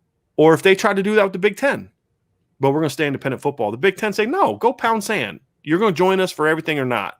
The SEC would say the same thing. The ACC did not say that. Why? Because they're like, hey, we'd rather get you a little bit than not at all, because otherwise we're hemorrhaging. You know what I mean? And you look at the money that the ACC makes compared to the other leagues. Why? Because basketball does not generate big TV contracts. It just doesn't. Especially the way that college basketball is now, where the regular season means very little on a national scale. It just doesn't. Sure. You know, so that's why I think the ACC, as we know it, would go away. Interesting. All right, let's get back to some of these comments. You did bring one in. Is would there be a scenario in which these would just become football conferences? Right. And then you stay in your other sports and other, you know, so like that would be the other interesting part. It would. So confusing. It would be very confusing, but I could see it. Yeah, no, I could too. I could see it. Right. Yeah. You know, I mean, yeah, especially the NCAA goes away. Yeah. I could see it. Like you said, it would then be a little challenging because those other sports, like, okay, who are we playing in and all that? But yeah, it would be very interesting. And then who owns the TV rights to those non-football schools kind of thing. But yeah, it would be very fascinating. Tommy says, could you see SEC maybe giving the boot to any of the programs already in the conference? Maybe Tennessee with all their issues. Think West Virginia could be forced into independence if the Big 12 implodes. Neither the Big 10 or the ACC wanted them last time around. Well, I know one conference commissioner, right? That's right. Would take West Virginia. Hey, man, I'll be the associate commissioner. Let's do this. Yeah, I think that sounds like a lot West of fun. Virginia. Yeah, I'd take West Virginia. Right. This potential move. Well, let me respond to this first part of this question. Go ahead. I think I'd be curious if the SEC would be willing to get rid of Vanderbilt. Like, if let's just say Vanderbilt was the deciding vote, and Alabama and Florida and Georgia said, okay, you know what? Screw you guys. You stink anyway. You bring no value to our conference. We're going to kick you out. Yeah. You know, and so we're going to bring them in, and we're going to go get somebody else. Right. You know, that would be interesting. Yeah. But they're not going to kick Tennessee out with all their issues, because if you started getting rid of SEC teams that were going through NCAA recruiting, cheating, violation issues, you'd have to kick out just about every team in the league other than Vanderbilt. Right. I'll give them time. They're already stealing recruits from Notre Dame. All right. Well, they've had their own issues. It just hasn't been in regards to recruiting and cheating. I'm kidding. All right. Kevin Thomas says this potential move to the SEC only makes that Swarbrick did strengthen our position. Makes what? Yeah. What Swarbrick did to strengthen our position in relation to a 12-team playoff. Yeah, but that is true. That is definitely true. And if you get to the Power 16, if you get to the super conferences, though, Kevin, my only concern would be the part about would they be able to put a good enough schedule together to even be considered a playoff team? Because if BYU beat Coastal Carolina last year and ran the table, they're still not getting in the playoff. No, they're not. Yeah, they're not. The only team like that I've ever thought that had a chance to get in the playoff, had you gone back and done it, was maybe TCU and Boise State. And I think Boise might have had a better shot than TCU, because Boise had some big wins over some really good teams back in the day. Let's see. There was a few comments in here that kind of talked about what we just talked about, so I'm kind of winding my way down. And again, Searcher Green, we kind of talked about this as well. I just want to hit on it. Why would Texas and Oklahoma want in the SEC? Wouldn't there be playoff chances drop considerably with the 12 team? Can't you just win the MAC and get in? Just keep winning the Big 12 and get in. Right. You can't about that. You can't just win the MAC and get in either. You have to be one of the top rated teams who won your conference championship. The only way you get in, you have to be one of the 6 highest ranked conference champs. Right, exactly. I think there only been one time in the last decade that a MAC team would have been that. Maybe. I think Western Michigan, when they went undefeated with PJ Fleck, maybe would have done that. But I'm not even 100% certain on that. D-Rock says, with the Longhorn Network, what is the likelihood Texas goes independent? 0. Because there's not enough money in it for them. And it hasn't made them the money that they thought that it was going to make them. Right. Yep. It just hasn't. Yeah. Old Grim says, with the ESPN losing money, where does the cash come from? Let me say something else, though. That would be fascinating. what if Texas Notre went, Dame's yeah. no. What if Notre Dame said, hey, we're going to stay independent, but we're basically going to make the independent a conference financially. So Ooh.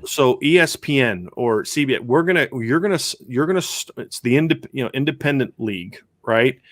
And there's no conference champ. There, you don't have to play anybody that's an independent, but we're going to be the independent league, and you guys are going to get rights to the home games from everyone in our league, every independent team, right? And so, okay, Texas, now all of a sudden, essentially Notre Dame has created a conference that's not really a conference, right? And so there might be incentive in that regards. Because why did all those other teams leave the independent? Because financially started seeing these TV deals start going around in the early 90s. Notre Dame got NBC. That's when Arkansas left. That's, the SEC or the Southwest Conference. It's when, Penn State was looking to join the Big Ten. It's when a lot of that first conference realignment started happening, is when the TV deals blew up. Right. Well, now if all of a sudden independents are making money, it's an independent league. You can schedule whoever the heck you want. Then maybe you could get back to that. Then Texas could keep the Longhorn Network, make their little extra stash on the side, but then they also get this money for being an independent, right? So you're still getting your TV money, and then you're independent. You only have like 15 or 16 teams that are independents, right? Because you're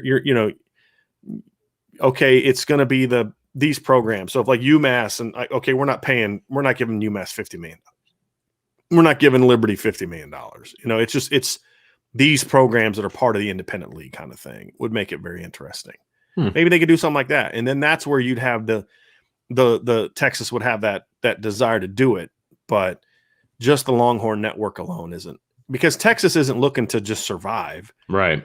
They also don't have the kind of other resources that Notre Dame has. You know what I mean? So it's interesting. How do you answer this one from Old Grim about ESPN losing money? Where does the cash come from? The ESPN, are they losing money? Oh yeah, in a lot of ways they're losing. Yeah, but they just paid $1 billion to keep the NFL. They're losing money in regards to being able to use that money to keep employees. A lot of the money they have is going towards things like this. Yeah, right. Keeping leagues. Yeah. Gotcha. Yeah. I have that same question, Old Grim. But hey, look, we live in a nation where we can continue to raise our debt by trillions and trillions of dollars and go deeper and deeper in debt and just print money whenever the heck we want to. So I don't ask too many questions when you try to figure out, where ESPN is coming from. So a little bit of a political rant, but money keeps ending up in my bank account from the government, even though I don't ask for it. I don't know where it's coming from. Whatever. Yeah. Just got a new dishwasher. All right. Here's a question completely off topic. Let's play with this. Bruce Shearer says, if ND was able to sign Dante Moore, how would that work with Tyler Buckner? Both appear to have quote unquote star status, and both would want to start. Would one or the other be content to be the second man? Well, they're 2 years apart, right? And so if Tyler Buckner is as good as we think he is, then they're teammates for a year. Dante comes, learns, just like Trevor Lawrence. Not Trevor Lawrence, just like DJ did at Clemson, right? Just like we've seen a lot of other quarterbacks, just like Tua did when he went to Alabama with Jalen Hurts already there, just like when Kyler Murray went to Oklahoma with Baker Mayfield there. Kids are willing to do that for a year. Not every kid's necessarily looking to go in and start immediately at quarterback. But if the other guy in front of you is that good, he's not going to be there for 5 years anyway.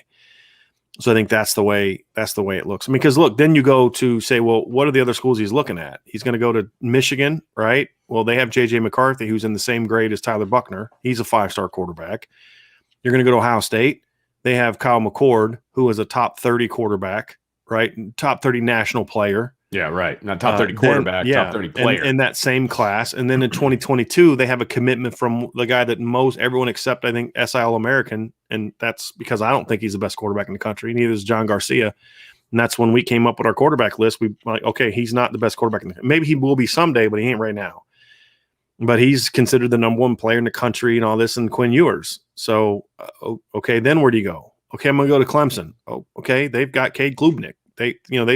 They've signed plenty of top quarterbacks. Okay, well, I'm going to go to Oklahoma, who just signed Caleb Evans. And, where's he going to go? So, okay, you know what? I'm going to go to Cincinnati because I know I'm not going to have to compete against anybody at Cincinnati. Or I'm going to go to Michigan State. If you go to Penn State, okay, you got to compete against Drew Aller, right? That's the thing is there's going to be a top quarterback at every good school in the country. You got to battle. You got to compete. And most kids are willing to do that. Yeah, these top kids want to battle. Rare is it that the kid's like, well, I'm the best. I don't want to compete for it. Just give me the job. And that's not a guy you're going to want to win with anyway. Exactly. So, and that's nothing against the question, Bruce. I think it's a good question. It's just you got to understand. It's a great question. You got to understand the mentality of a lot of these kids. They want to compete for what they want. What they want. And that's a good sign for you if a kid doesn't want to compete. And he's saying, okay, then where are you going to go? Right. Okay, you want to go to Michigan State? Cool, go to Michigan State. That's all right. Because we're not going. If you don't want to battle and you don't compete, then we're not going to win with you anyway. Yeah. And Dante Moore, let me say this: Dante Moore is not afraid of competing with anybody. Right. Kevin Thomas says, "Hey, when are we going to schedule? When are the schedule previews being done? Purdue and Toledo keep getting pushed back a week." And Tommy Guns responds with, "Kevin, they both stink. ND wins both games by 30. There's your preview." and then Bruce says, "Old Grim." Oh, no, I'm sorry. It's this one. He goes, man, if only Ohio State could have used that same preview in 2018 that's when a they good got beat by comeback. Purdue. So it's a very good comeback. That's good stuff. Very good comeback. Look, we're trying, but this was such a cool topic to jump at that we called an audible today. And we'll I'm get sorry. to it. This is a lot more fun to talk about than is. Purdue and Purdue and Toledo are just not fun topics. No. It's just we're going through the motions. I'm never go through the motions. You know what I mean? It just wouldn't be as much fun to talk about. That's all. Let's see here. Is it mostly just comments or something? Yeah, I'm getting there. Yeah.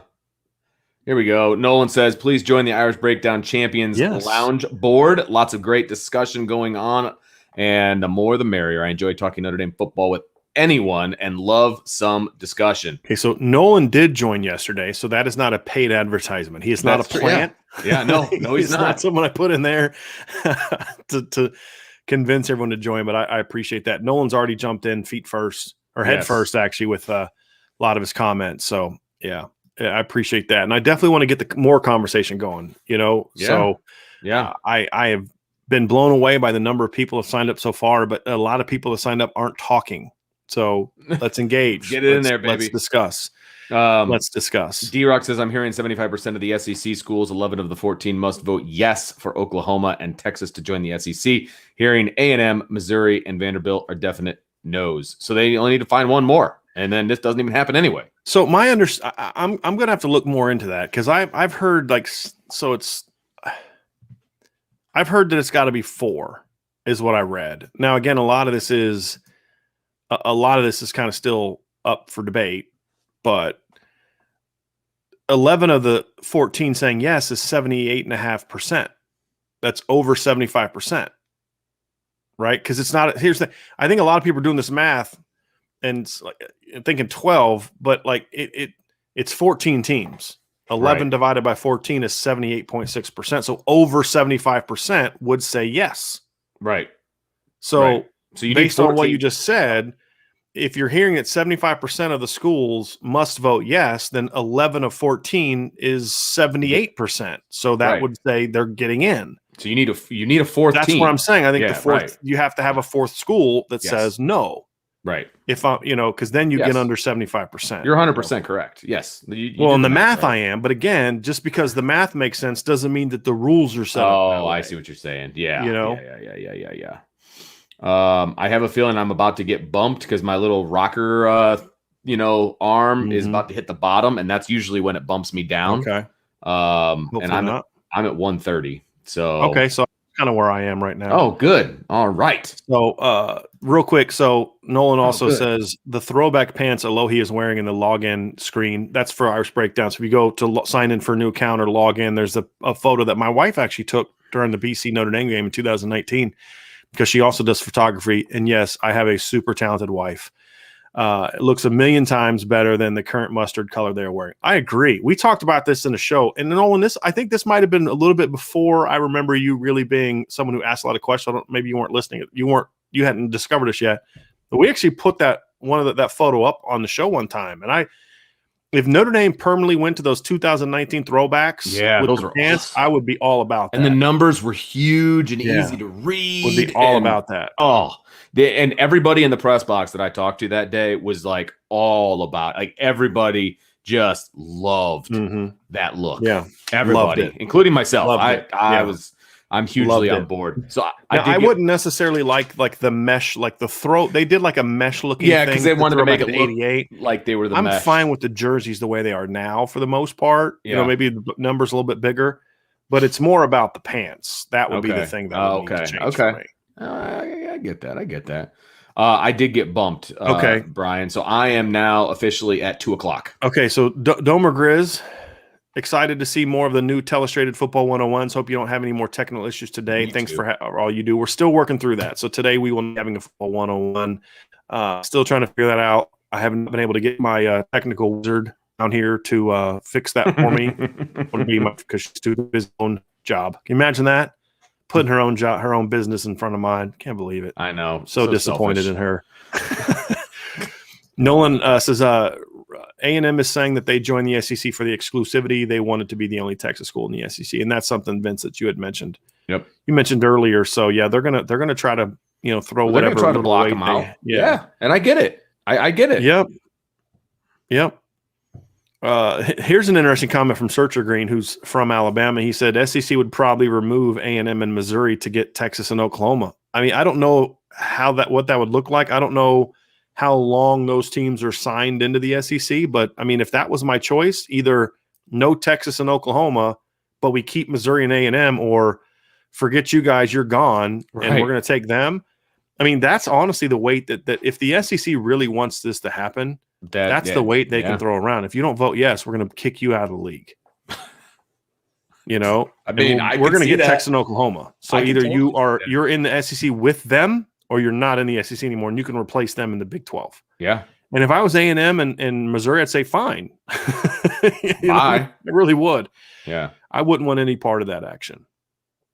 But that could now whether that would be a hollow threat or not would be kind of interesting. Yes, it would be. I'd love to be on a fly in the wall on a lot of these negotiations. Let me tell you, big time. Yeah. Tommy's really all about them booting Tennessee. Listen, they're not booting Tennessee. They're not getting rid of Tennessee. They don't care that Tennessee's going through. They're just mad that you guys were dumb enough to get caught. That's all they care about in the SEC. I mean, they don't care about that. Demetrius Rex asks, again, not related to this question, but we answer all questions in our mailbag portion.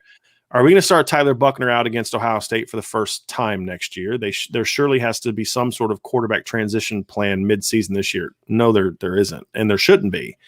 Your goal for the Notre Dame coaches in 2021, you have one goal. What do you need to do to win a championship in 2021? Correct. Now, if this was a team that maybe played a brutal schedule and it was a team that, look, we don't have a chance to compete with those teams right now, then maybe you make some of those decisions. But that's not the reality of Notre Dame in 2021. And if it was, they wouldn't have brought in Jack Cohn. Right. So now, do you have a transition plan in place if you fall out of championship contention? Then I would say maybe you consider that. Well, and your transition plan can also include having Tyler Buckner involved in games. He doesn't have to be. Well, we've already starter. said that. I think there's a lot of people that feel like he needs to get starts to get ready for 2022. He needs playing time. I mean, you look, if you want to use recent history as an example, I mean, Jameis Winston had 0 career snaps the year before he led Florida State to a national championship. I mean, Trevor Lawrence had 0 career college snaps until the year he led Clemson to a championship. I'm hesitant to really say that too hard because that kind of gets into my you don't use the exception to prove the rule thing. But the point is if Tyler – the reason I'm using it here is because if Tyler Buckner's as good as we think he can be, a year in the system is going to prepare him to go win a championship. Right. And the other thing too is the Ohio State game is not the end-all be-all. It's not like you lose that game and you're out. The problem is there's too many Notre Dame fans that have convinced themselves because ESPN said so, who's wrong about everything, that you have to be undefeated to make the playoff. If Notre Dame loses to Ohio State in the opener and beats Clemson and goes 11-1, they're in the playoff. I mean, they are. They would have beaten USC. I mean, they will beat USC, Stanford, Clemson. I mean, their schedule in 2022. I'm going to pull it up right now because if Notre Dame loses the opener and then runs the table, there's plenty of opportunities for them to get back at it. They'd play Marshall, Cal, at North Carolina, who's going to be ranked, Stanford, UNLV, Clemson at home, Navy at USC, home against BC, and at Syracuse. Plus, there's one game left, and there's people talking about how maybe they might get BYU and play in Vegas, which, Vince, I'd probably need help covering that game, just to give you a heads up if that happens. So just be prepared to have to travel for that game. And just, there's going to be a lot on the plate. And you may need to be out there to help me cover that Vegas game. It'd be tough. It'd be tough, but I think I can make it work. Yeah, suck it up and deal with it, buddy. You'll be okay. So there's one other game they're going to add. Based on who they have on the schedule now with Marshall and Cal and Navy, I don't think and UNLV, it's not going to be an ad of another MAC team. They've already got those. It's going to be it's going to be a somebody good. It's going to be a Power 5 team most likely. Right, that's what I'm saying. So if you lose to Ohio State in the opener and then you run the table and win at Carolina, at USC, and home against Stanford, home against Clemson, you're in the playoff. So you don't need to sacrifice this whole season to be prepared to beat Ohio State in the opener. I'm more concerned about, are you going to be ready to beat Carolina in the end of September and Clemson in November? That's what I care more about. Right. Let's not forget that when Ohio State won its national championship, the playoff era, they lost to a 7-6 Virginia Tech team at home in the third game of the year. So they'll be okay. Yes, they will. Yeah. Yep. Next question. Let's see here. Jason Rose, I'm sorry to say it, but Texas and Oklahoma don't belong in the SEC. Texas ain't been relevant for a long time, and OU has gotten obliterated in the big games. You're the top dogs in your conference. Again, not the point. That's not why they're trying to move.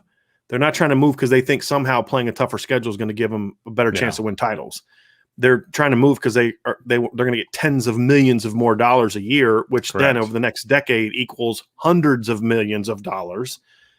That's what this move is about. From a sports standpoint, I don't think they belong in the SEC because two teams from the Southwest shouldn't be in the Southeastern Conference. Mm-hmm. But Missouri is and Arkansas is, so they've given up on geography and math are two things that college presidents and athletics departments don't clearly understand or care about, right?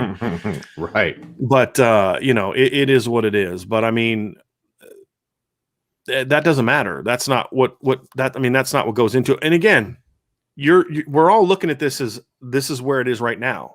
Okay, 20 years ago, the conversation would have been different. Mm-hmm. Right? 15 years ago, the conversation would have been different. In Texas with Vince Young could have beat anybody in the SEC, right?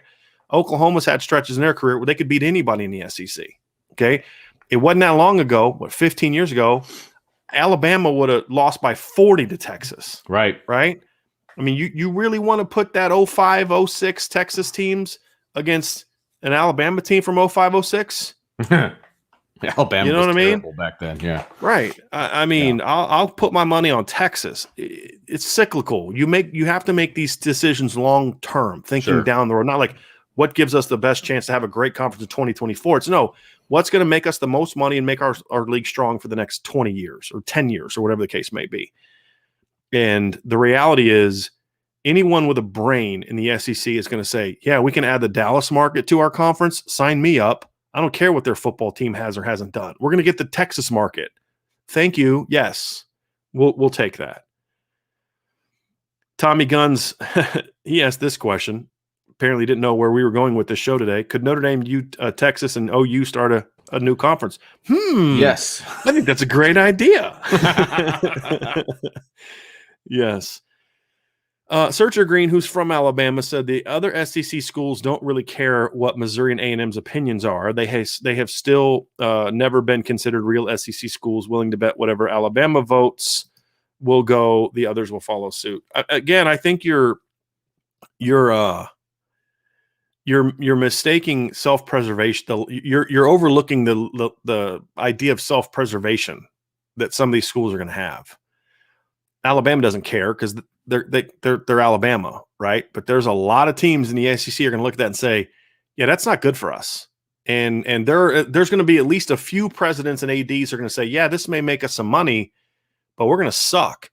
And then if we suck, again, this is where you don't have enough people that have any business sense whatsoever in athletics. Right, exactly. If we suck, we may get an extra $10 million in league money, But how much money are we going to lose from our boosters, from attendance, from online sales because we suck? You know what I mean? So it's like, yeah, we may make money here, but we're going to lose money here. So how does it really help us? Right. And so we'd rather stay where we're at and then get good and then make even more money because we're good. I mean, again, I don't think Alabama should go, hey, you're going to vote how we want to vote. Oh, okay. Right. If it makes sense for them financially, then they're going to vote that way. Right. And there's going to be enough teams that are going to say, hey, look, this isn't going to be good for us financially. Yeah. And that's what it's going to come down to. It's not going to be about, oh, geez, this isn't good for us from a football standpoint. There's part of that argument. But when I talk about Tennessee and Florida, do you guys really want to play second fiddle to Texas and Oklahoma? I'm not talking about just on the field. I'm talking about what is that going to do to your bottom line when it comes to raising money off of a program that's going 8-4 every year. It's going to hurt. Yeah. Notre Dame has seen that, right? Everyone's gone through that. So that's kind of how I look at it. Let's see here. OC Irish fan. Let's drop the East-West divisions. How about the grits and red-eye gravy divisions? Yummy. Okay. Joseph Barrett says, Brian and Vince, do you think the NIL, and that's name, image, likeness, could level the playing field in recruiting? 3 and mid-4 level 4-star players may seek Power 5 programs for may seek lesser Power 5 programs for immediate PT and exposure. I think it could.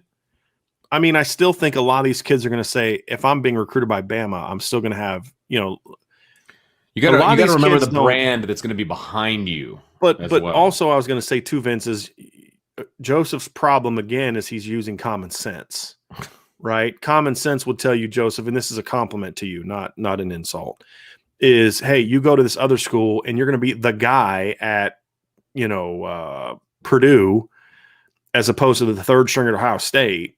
Again, because he's saying 3-star and mid-level 4-star, right?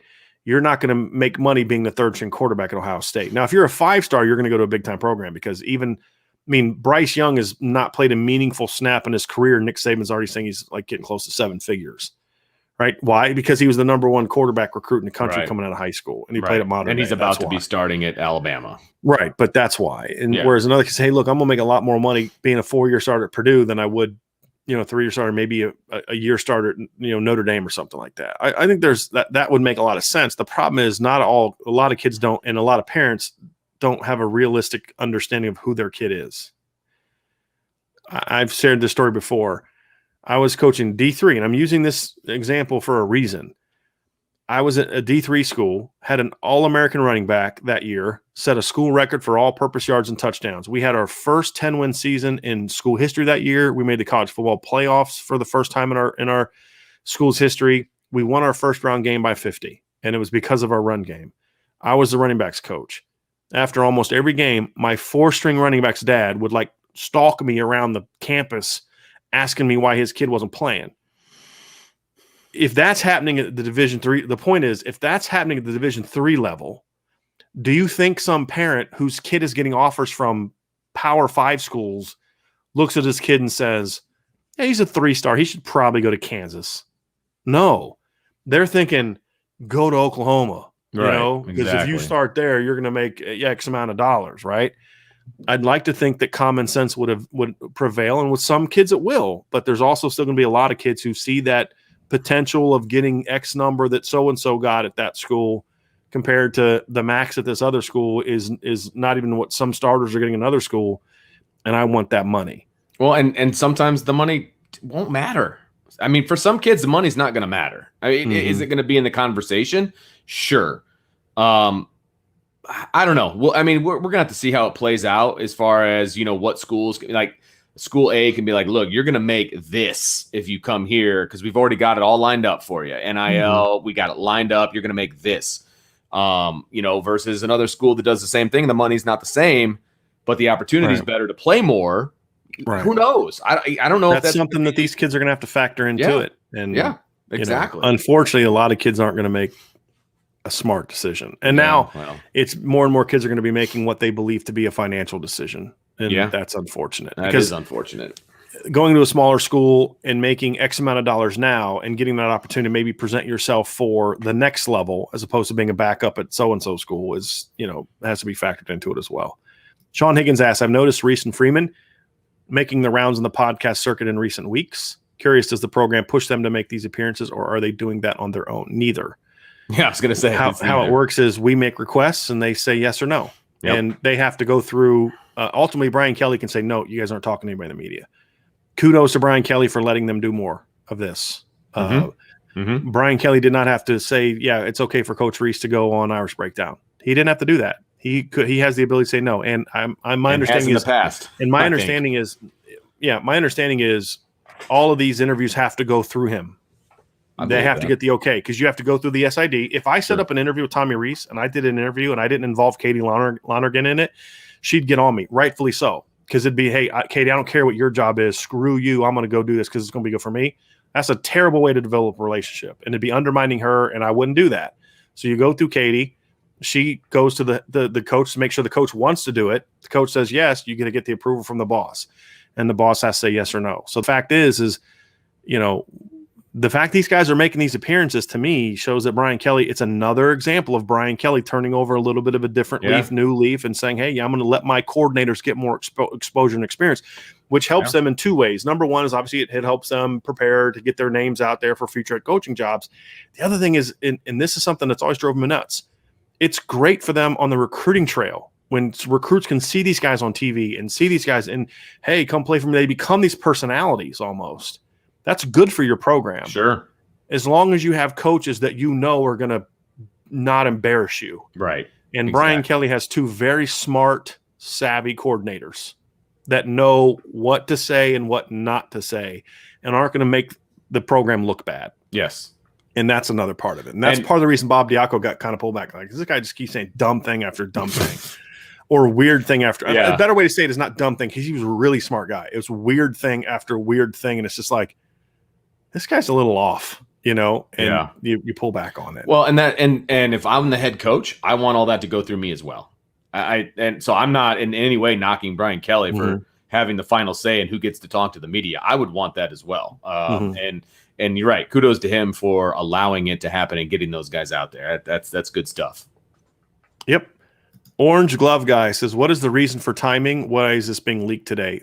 What I have read is that A&M leaked this to try to get ahead of. That's what I read today, that there's reports that people think A&M leaked it because they want to get ahead of it and stop it from happening, is what I was told. So, it'd be very interesting. Let me see here.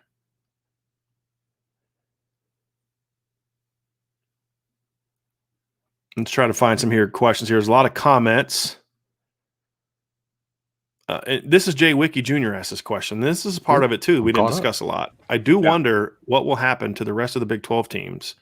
I could see some merge with ACC, Pac-12, and maybe Big 10. But the thing is, not all of them, because the sad thing is, as we talked about, this is all about money. And I don't know what bringing in a team from Manhattan, Kansas, or Iowa City, or even Lawrence, Kansas, or Lubbock, Texas, does for you from a money standpoint. Sure. That's what it's all about. That's the disappointing thing, which is exactly why the governor back then said, hey, you're going to take them, you got to take them. Right. Because he knows we're going to be left out in the cold. Right. And that would not be a good thing. And I mean, I could see some of those teams kind of what could happen from a lot of this realignment is some Power 5 teams no longer be your Power 5 teams, because football is the end all be all. And you may see teams that are just like, look, none of the Power 5 teams want them, so they got to go start their own conference with Houston and Rice and TC, SMU and teams like that. And that may be what happens. I mean, who's to say anyone's going to want Texas Tech? What value does Texas Tech bring to your program? Well, they're really good at basketball. Nobody cares. Right. Nobody cares. Right.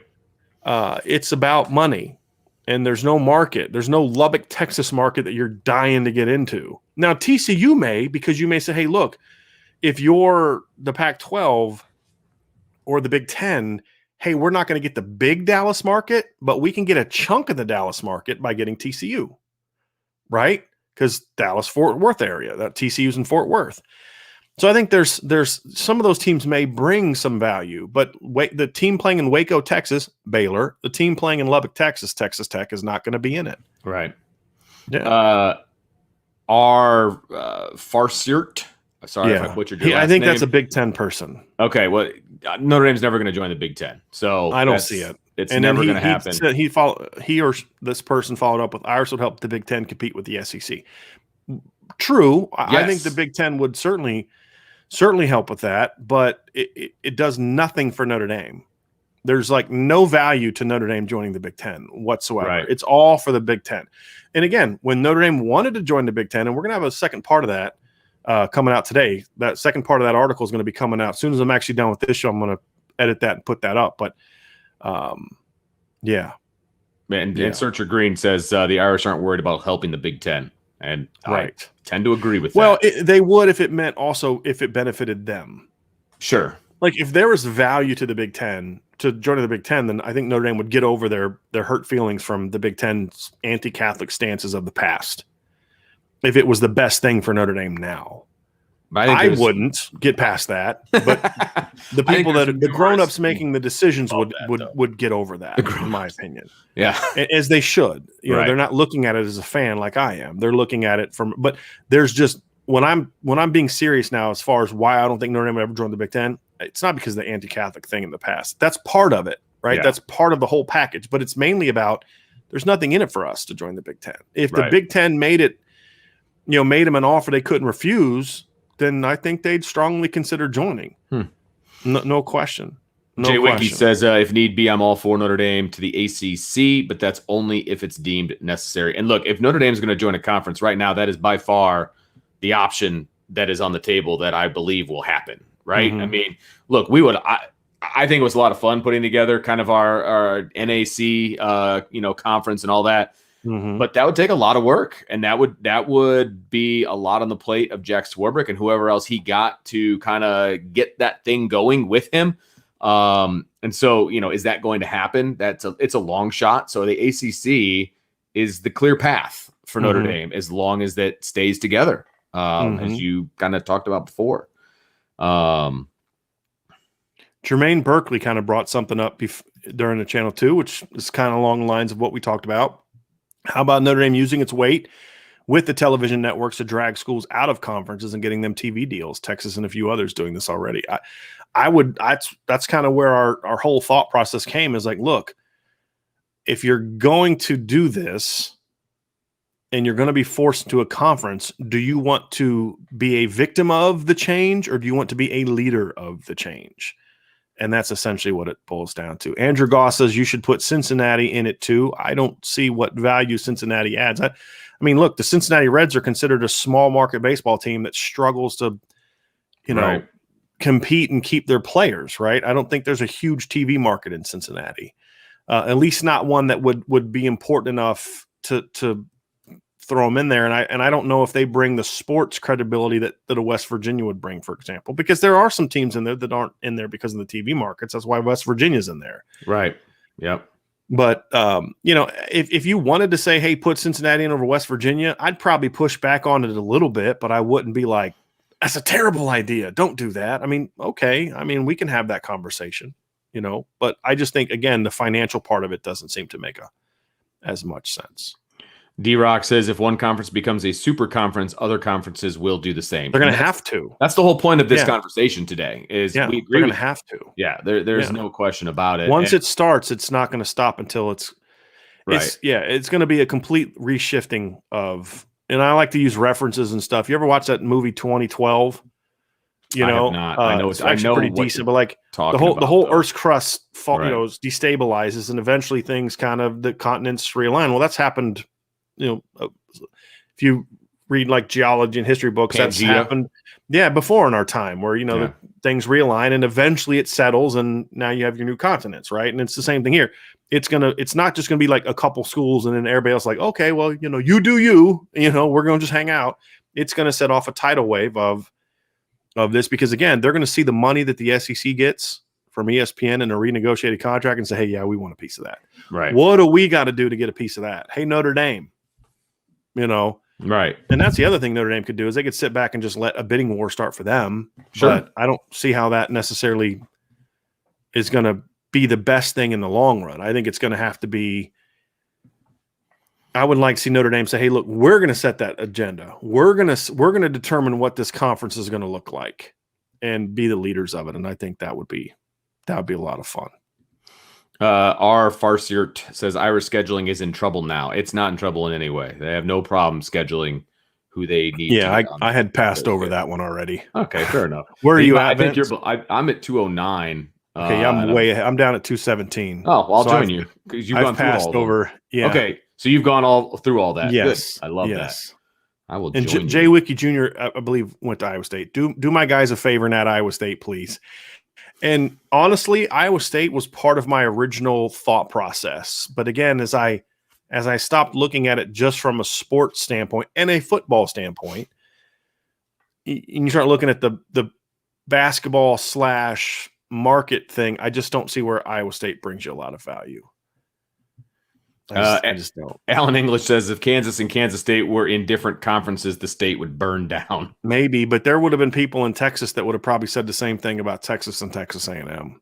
I mean, and honestly, it's not a state that matters enough to, Now again, what could happen to Alan's point is you could start seeing politics. I mean, look, because politics is already getting involved in college sports, right? We're seeing that with this NIL stuff, right? You could see things. We saw it with Texas the last time where governors say, hey, look, because again, Kansas and Kansas State are state entities. Yeah. They are state schools. They are public schools. You could get legislatures, hey, look, you can't break you up from a conference standpoint.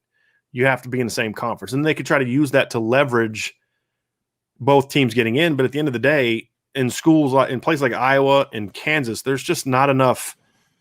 People say, okay, fine, we won't need either one of you. We'll go get somebody else. They don't carry enough weight, in my opinion, for that to happen. Interesting comment from Corey D. Says Alabama might be the best program right now over the last 10 years, but Notre Dame remains the most powerful. I think we could probably debate that a little bit, but they're in that top group. And look no further than there was a 5-man committee determining the future of the college football playoff, and Jack Swarbrick was part of that. Right. Exactly. Right? I mean, you look at what Jack Swarbrick did the last time, the super conferences.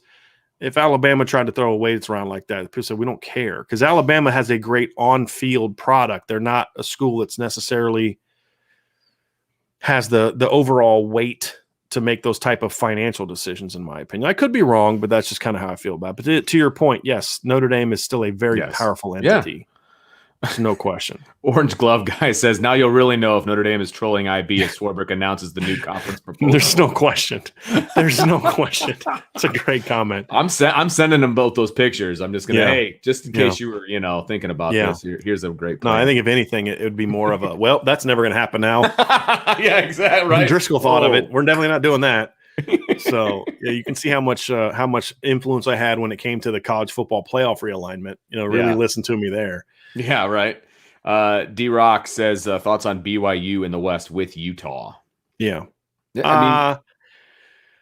Again, football-wise, it would make a lot of sense.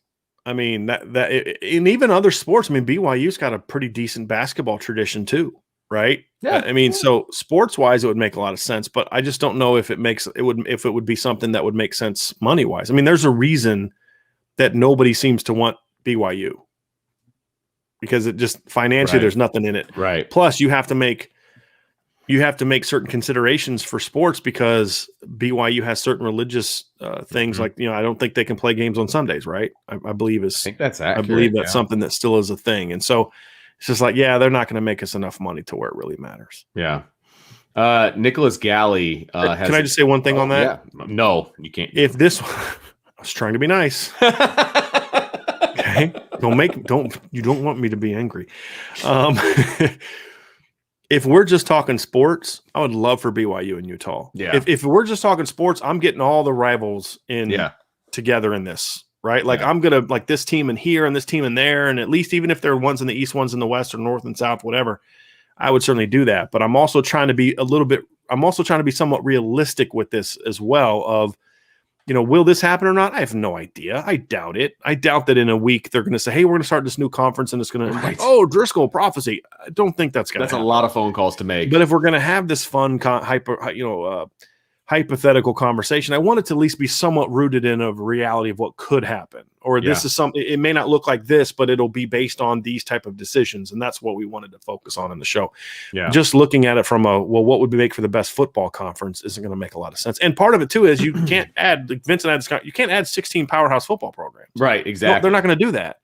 Ohio State, Texas, Notre Dame, Oklahoma, Alabama, they're not all going to be in the same conference. It's like, well, that's stupid. That would be really, really stupid. It's just not going to happen. It's just you have to have some balance, and you want some teams that are really good in other sports, traditionally good, not good right now, but traditionally good. Right, and that's why you have Kansas, why you have UCLA, and the leagues that we're talking about. Nicholas Galley says, under this, would geographical conference alignment become a thing of the past, even more so than today? I think with the super conferences, I think they'll have an eye towards geographical alignment, but it's not going to make as much. The geographical alignment will only be determined by what can we afford to do. Because again, if you have to be smart enough. Okay, if we are going to add $10 million in TV revenue to make this move, but we're going to spend an additional $3 million on travel for all of our golf team and the fencing team, and et cetera, et cetera. Yeah, right. And so those are the things that you have to weigh, because it's not just you get $10 million and it doesn't change anything else. It doesn't work like that. You now have to travel to the East Coast a lot more than, you're going a lot. And that's Notre Dame. Look, I dare you to go do some research and try to find Notre Dame football's travel budget and compare it to Alabama's. It's not even close. Yeah. Right. And that's part of it. And that's not just for football. It's going to be significantly different just for football. Yeah. Then you add in all the other sports into it. And it's a big deal. It's a big deal. Larry says, my 50 years ago observer this week had AP and UPI polls in it. 6 weeks into the season, Kansas was top 5 in both polls. And his response was, people saying, well, Kansas sticks out like a sore thumb. Or now. Right. But again, we made very clear we're not adding Kansas for football. Well, kind of, because you need somebody to kind of people to beat up on in football. Yeah. And if you can bring a team that people can beat up on football, but that team's going to then give it back to you in basketball, that's good. They would, because that's good. Kansas is a perennial top 5 team. Yeah, that's a good thing. Yeah, and same that's why UCLA. I wanted Kansas in there. Yeah, and UCLA as well. Yeah, and it was actually Vince's idea for Kansas. I wasn't going to have Kansas in there. Vince brought up the idea of having Kansas and how it would impact in other areas. So, but again, Kansas may get good again. Kansas has never been good for a period of time, though. They've had like stretches here and there, like the Mark Mangino time. There's a stretch they played in and won the Orange Bowl, didn't they? Something like that, right? Yeah. The man genius. Yes, but it's cyclical. They're never going to be a football power. No. Laker Irish says, if we couldn't keep both USC and Navy, which one would you prefer to pick to stay permanently? USC. For me, that's easy. Oh, really? Yeah. I was going to say Navy. Yeah. So there you go. Yeah. Because USC rivalry goes back longer for me. Yeah. No, it does go back long. It was that goes back to the Newt Rockne era, where Navy obviously is World War II. So that makes sense. I believe Notre Dame and Navy played before then, but the reason that they're still on the schedule comes from World War II, is what I'm saying. Right. That's what I was getting at. Yep. Yeah. I get that. Okay. Let's see here. Lotus Scalper says, it all depends on if the playoff is expanded. Under this 14 playoff, no one wants a tough out-of-conference schedule. Corey D responds. He says, we owe Navy a lot, but if we drop them, I'd be fine with it. A lot of Notre Dame fans feel that way. I don't. I would only drop them if you had, like the scenario said, if you can only play one. Right. You have no choice. You can only play one. Who would you want to play? I'd stick with USC. Laker Irish, do we consider BC to be a legit rival like USC and Michigan? No. There is some rivalry to that matchup, but no, they're not in that same category. No. Let me say it would become that. It would become like the Michigan rivalry if they played each other every year. because you'd have the Holy War, you'd have Right. Battle of Gold Helmets, Notre Dame, you're fighting for fans. There's a lot of Notre Dame fans in the Northeast, Yeah, and look, BC kept Notre Dame from winning a title. The last time Notre Dame could have won a title, it was BC that kept them from winning it. Yeah, that's true. So, Bacchus Thompson says Michigan, USC, and the Navy should be permanent on the Notre Dame schedule forever because each of these schools have significance in the existence of the Notre Dame football program. The only significance that Michigan has is that their stupidity and anti-Catholic bigotry helped Notre Dame become the power that they are. So if you want to reward them for being, bigots, sure, they have a big role in why Notre Dame became a power. But other than that, I could give two rips about the rivalry with Michigan. And if you just look at the number of games too, it's like, Michigan ducked Notre Dame once. Like Michigan, you say, well, Michigan taught Notre Dame football. Okay. And then when Notre Dame got better at it than Michigan was, Michigan didn't want to play them for decades. Right? I mean, decades. They went, I'm pulling it up here, Vince. They played from 1887 to 1909. The first time Notre Dame beat them in 1909, they didn't play again until World War II. And then they played 42 and 43 and then didn't play again until 1978. Yeah. So, I'm sorry. Forget Michigan. That's all I'm going to say. Yeah. Searcher Green says they haven't even played that many times. So, yeah. Lachi, I think that's how you pronounce that. It says Georgia Tech probably belongs in the conversation for the East Division. Atlanta is a top 10 TV market. Yes, and true, and that's why they're considered. But again, you're trying to be realistic of who would go. I don't think Georgia Tech would want to leave the ACC unless they had no choice. Now, right. I'll say this to this person's point is if the ACC is kind of doomed, let's say at the same time that Notre Dame is putting this league together, the SEC realizes they're not going to get Texas and Oklahoma, and they poach a couple ACC schools. Yeah. Let's say they poach Clemson and Florida State, and it's obvious the ACC is going away. Then Atlanta may be more willing to – Georgia Tech may be more willing to listen. That's true. Having said that, I'd be willing to bet you that there's a lot more Georgia football fans than Georgia Tech football fans in the Atlanta area. I don't know if – we're like Miami is the team down there, right? Like Texas is the team there. USC is the team in the LA market. That's why I was also real hesitant about Rutgers because it's like, does Notre Dame really need Rutgers' help getting the New York market? Right. I don't think so. I don't think so either. And when we say New York, we're talking about New York City, obviously. Yes, not upstate. And like, the Manhattan, right. Long Island, the whole, when I say New York City, I mean at large. Right. I don't know if Georgia Tech would necessarily move the needle to that degree. And, but look, if they were willing to listen, would I talk to them? Heck yeah. I mean, I'd consider booting Syracuse out if I thought I could get Georgia Tech, to be honest with you, just because of the financial, the market part of it. Yeah. Sure. Syracuse is being brought in for sports, not money. Some of those teams, that's what, not all 16 teams are being brought in because of the financial benefits they provide. Penn State. Sometimes it's like, hey, well, I think Penn State gives you I think Penn State has a stretch that goes I feel like all the way to Western PA. They give you Philly. They give you some of the Jersey. There's a lot of Penn State fans in Northern Jersey. There's a lot of Penn State fans in the Philly area. There's a lot of Penn State. You're going to get some of that New York market. Some of it, not a ton of it. But there's a reason the Big Ten wanted Penn State. Yeah. Penn State's a very big. They're a very northeastern school. You know what I mean? So, and having lived in just about an hour and a half north of Philly, trust me, there's a lot of Penn State fans on that part of the country or that part of the state. So, yeah, because it's not just about where is your school located, because State College, Pennsylvania, there's nothing there. And that's what I was getting at. It's what TV markets are you influencing? Right. Just like Notre Dame is, 2 hours from Chicago, but you're getting the Chicago market if you get Notre Dame. Of course. Right? That's kind of how it is with Penn State and both, because they're right in the middle of Pittsburgh and Philly. And you would own the Pittsburgh market because of Pitt and Penn State. Right. You'd get a chunk of that Philly market because of Penn State and Notre Dame. Gotcha. So that's what it would be about. Plus, you do need some teams that are there for sports also. Sure. And that's where some of those come from. Well, and this is kind of along those lines. He said, Liam Heaney says, I would love it if we played Clemson more too. I don't know if they fit in this conference though. Unless the ACC is absolutely imploding and the ACC not leaving going away, then they're up for grabs. And yeah, of course you take a run at Clemson, but they're not leaving the ACC if the ACC is still around. Yeah. And that's what we're saying. We try to be somewhat realistic with this. Right. And like a month ago, because we've kind of hinted about starting your own conference before. Sean Davis and I, Vince, the last time he and I did a show together on here, we kind of talked about that. I gave some specifics, but not a ton.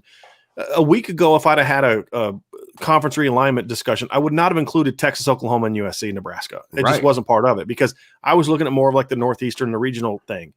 But now that those two schools are looking to get out of the Big 12, I'm listening. If Clemson was like, screw the ACC, we want out. Okay, Notre Dame, go get Clemson, right?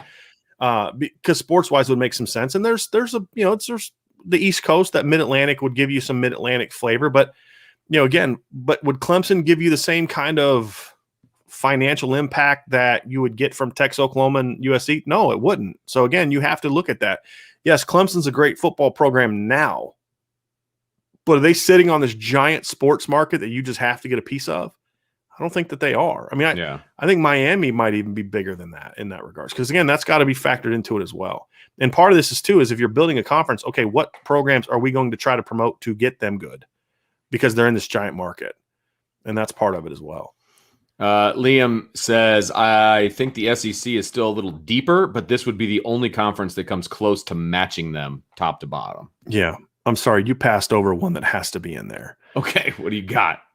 Allen English. I'm okay if we rarely play Michigan. We won't even put the M in there. It's beautiful. We can do a home and home once a decade, go 2-0 and be done with them. Amen. I don't care about Michigan. I don't either. I literally could not care less about. I'd rather play Purdue or Michigan State more. And Michigan fans and their stupidity. Oh, it's because you're afraid of Michigan. Yeah, right. Okay, I'm sorry. Right. Yeah. It's because you don't matter. Right? You don't matter. You don't matter. Alan, you were talking about the Syracuse team that won the national title. He goes, I believe that Syracuse team was led by Ernie Davis. He won the Heisman a couple of years later. Mm-hmm. So there you go. Yep. I knew it was one of those. They had Jim Brown there. They had Ernie Davis. They've had didn't Floyd Little play at Syracuse as well? I'm about to look that up. I believe he did.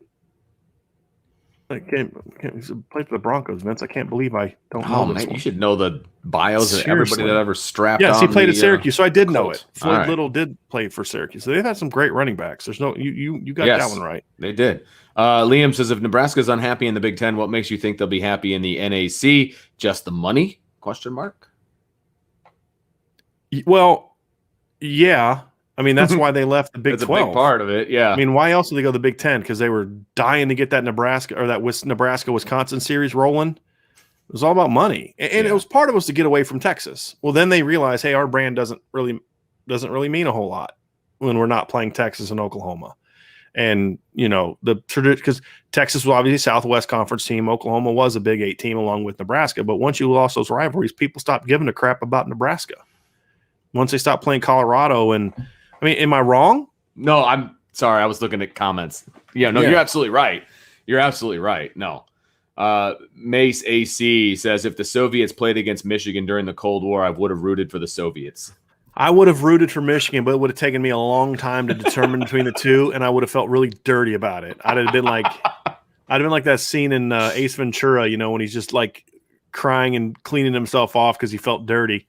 That would have been me. Yeah, I would have eventually. I look. It's like the Olympics. Like, who'd you root for?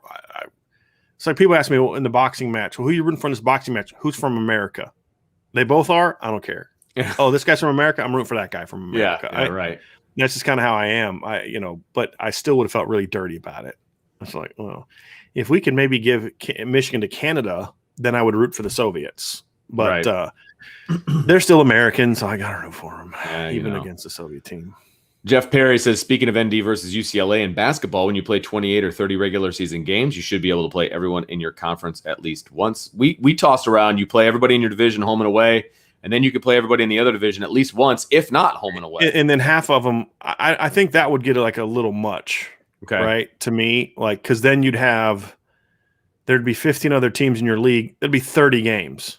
If you have a home and away with everybody. I go home and away with the division. And then you play everyone once, and you split those 8, 4 home, 4 away. Right. Exactly. That's how you do it. Yeah, you would do that. But like, I think the UCLA Notre Dame rivalry would be great for basketball. I would love to get that back. Great for basketball. Annual thing. Because then that would be what? That'd be 16. That'd be 24 games, right? That still might be a little too much. That's why I was saying it may just be like you play 5 of the 8 every year, or something like that. Yeah. Because 24 regular season games is a lot to play against one set of schools. Sure. Corey D says, I know this is all hypothetical, but how realistic is this in terms of happening? I would love to see Notre Dame flex its muscle and show the nation how powerful we are as a brand. The scenario we came up with, like, highly unlikely. About as likely as me winning the lottery, and considering I don't play the lottery, it's it is. But the bigger picture of, and this is the whole point of this debate, was Notre Dame throwing its weight around. Is that likely? I think so, especially if Jack Swarbrick is still around. It just depends on how he wants to do it. Yeah, to be honest with you. Yeah, and so it's Notre Dame will throw its weight around. It's just what direction do they want to go with that? Do they want to join the ACC? And this is what we said at the beginning.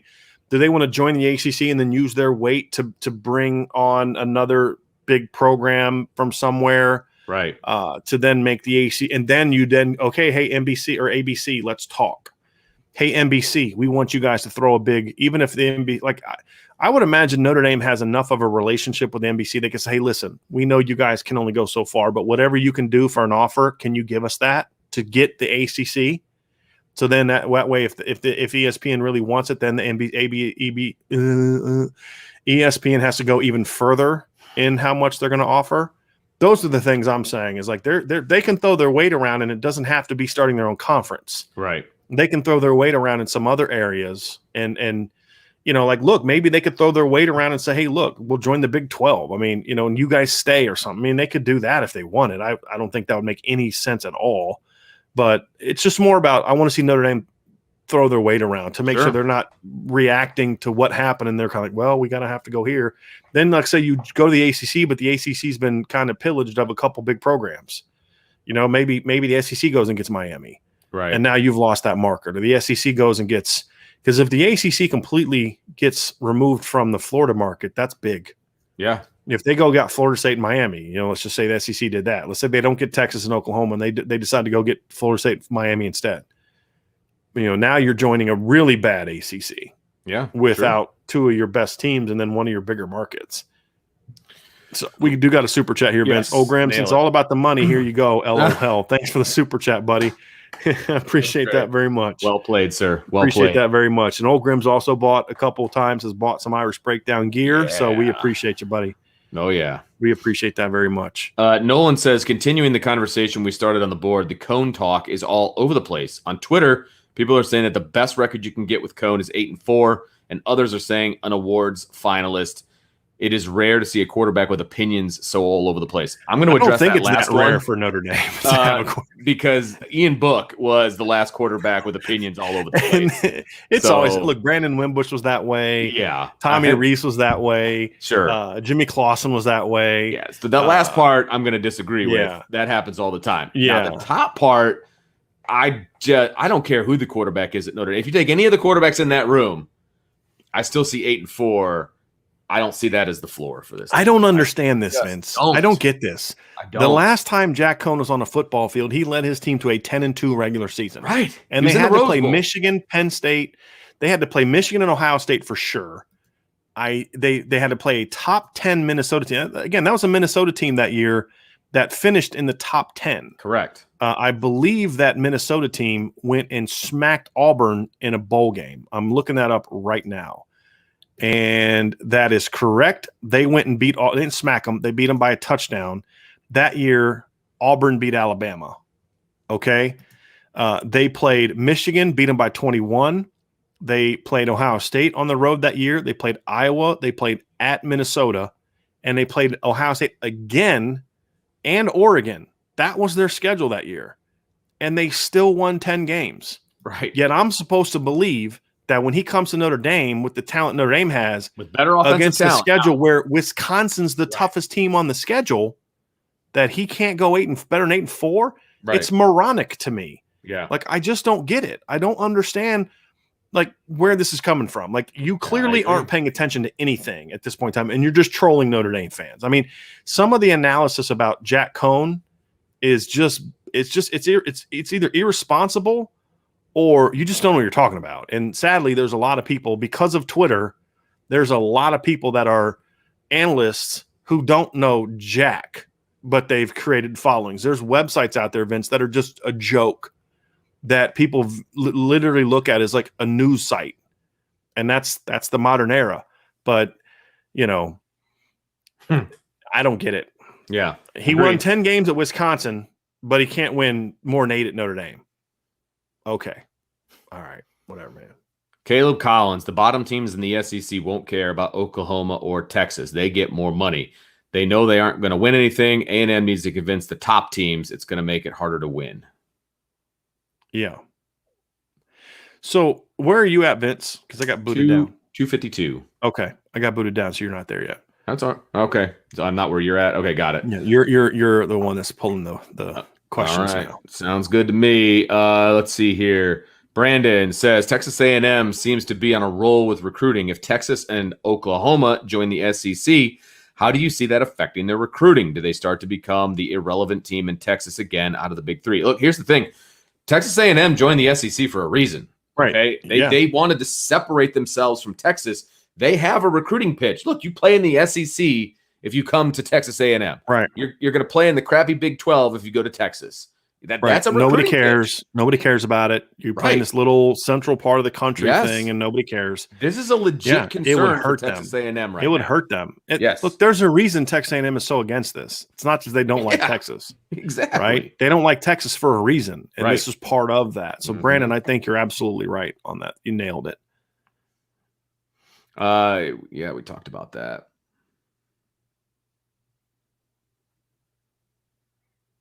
Here, I got one, Vince, that we'll talk about why you're looking for other ones. Keegan McLaughlin says, what schools would you absolutely not want Notre Dame in a conference with?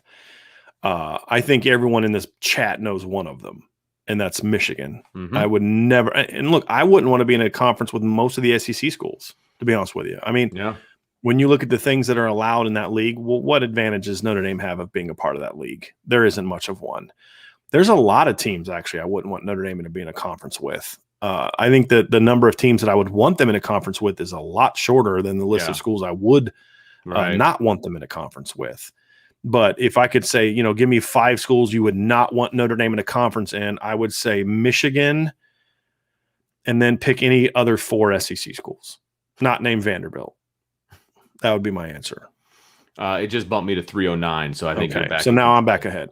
So Palermo Trapani says SEC bylaws require 75%, so that means 11 and 3 will allow Texas and OU to come in. Those 3 schools need a 4th to join them. Thank you. Yes, that's what I was thinking. 100%. Matt D, what's up, guys? Sorry I've been off the grid. My grandkids are visiting, wearing me out. I apologize for you, buddy. I hear you. Kids are exhausting. Tommy Gunn says, could there be a scenario where we get to 3 super duper mega conferences? Maybe. I don't see it happen. I mean, then at that point in time, as one person said, what's the point of even having a conference at that point in time? Yeah, right. It's like, that's one of the things I think hurt the Big East. The Big East got so big that it was just like, it's like you have like 49 teams in the Big East now in basketball. Right, because if you do super duper, you're talking 20 plus in a conference, and that's just when it gets nutty. You don't have to have 3 divisions. Yeah. You're talking like Major League Baseball. Yeah, agree. Matt D, I wouldn't want Notre Dame anywhere near the Big Ten. I agree. Dennis Kohler also helped out with the Ernie Davis in 59. So the last year they won a title, it was because of Ernie Davis. They made a movie about that him too. Didn't they? Did. Yes, they did. It's a good one too. Tom Balort, Coach D, would it be worth it to try and replace Kansas with Stanford? No, because Stanford brings no value to a sports conference. Now, in sports that matter, Stanford brings a ton of value in a lot of sports. Stanford's a really good sports. Aren't they getting rid of a bunch of those sports? Well, apparently they're going to bring them back now. The pandemic's over or whatever. Gotcha. But they're really good in a lot of sports. It's just the ones that matter, they're not really good at. Mainly the one that matters. But the second part of it is they're not in a market that would be really good. And you say, well, they're in San Francisco. It's not a college football market. Yeah, it's not. So I don't see what value they would bring to be honest with you, for Notre Dame. And adding an academic school to me doesn't matter, as a whole lot to me, to be completely honest with you. Oh, Stephen D. Kish. Here we go, Vince. This is awesome. Carl E.S., you guys are the best. I'm a South Bend boy living in Vegas, and Vegas loves Irish Breakdown. I appreciate you, Stephen. That was awesome. According to Brian, we're headed out there next year, so yep. I'm looking forward to that. Yep. I haven't been to Vegas since my 21st birthday, so. Yep.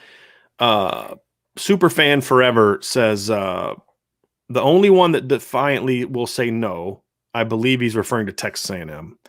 I might have missed his first one. While Missouri and Arkansas are 50-59, even if those three say no, I doubt they get another team to say no. I wouldn't be so sure on that. Because, look, Texas A&M is going to tell these presidents and ADs the horror stories of how Texas treats everyone in their league. Like, you may think it's good now, and we may get a little boost here, but I'm telling you, you do not want a piece of this. And Missouri is going to say what they said.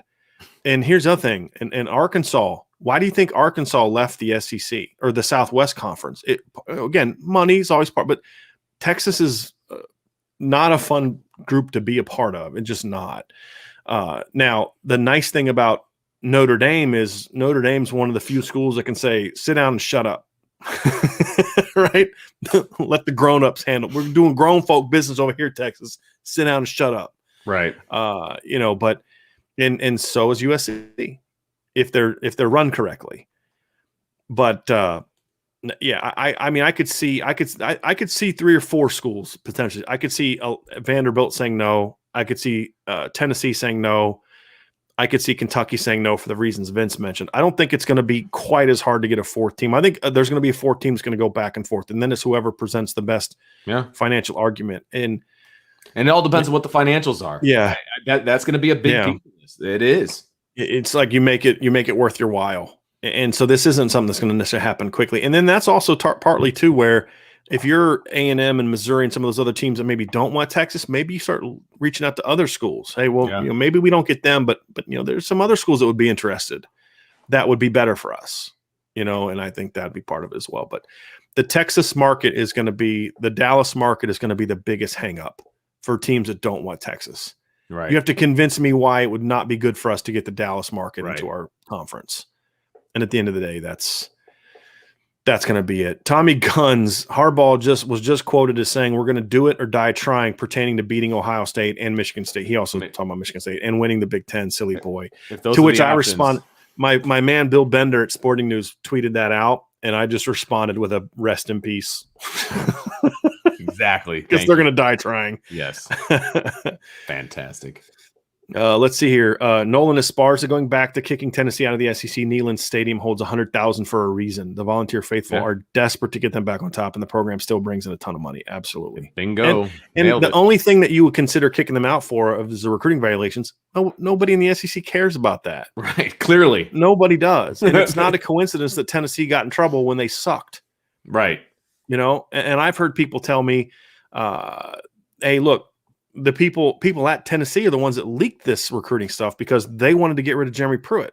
Yeah. Do you think they would have done that if Jeremy Pruitt was winning titles or if the program was good? No. Yeah, exactly. Nobody cares. We stink. So we might as well just do it now, get it over with, get our wrist slap. So that way it doesn't come out when we turn the corner. Right. Or, and then we can go hire somebody that of course they end up with Josh Heupel. So I don't know if that went how they keep doing this. Tennessee keeps firing coaches and thinking that they're going to get somebody good. And then they get stuck with the guys they keep getting stuck with. Right. And it's pretty funny.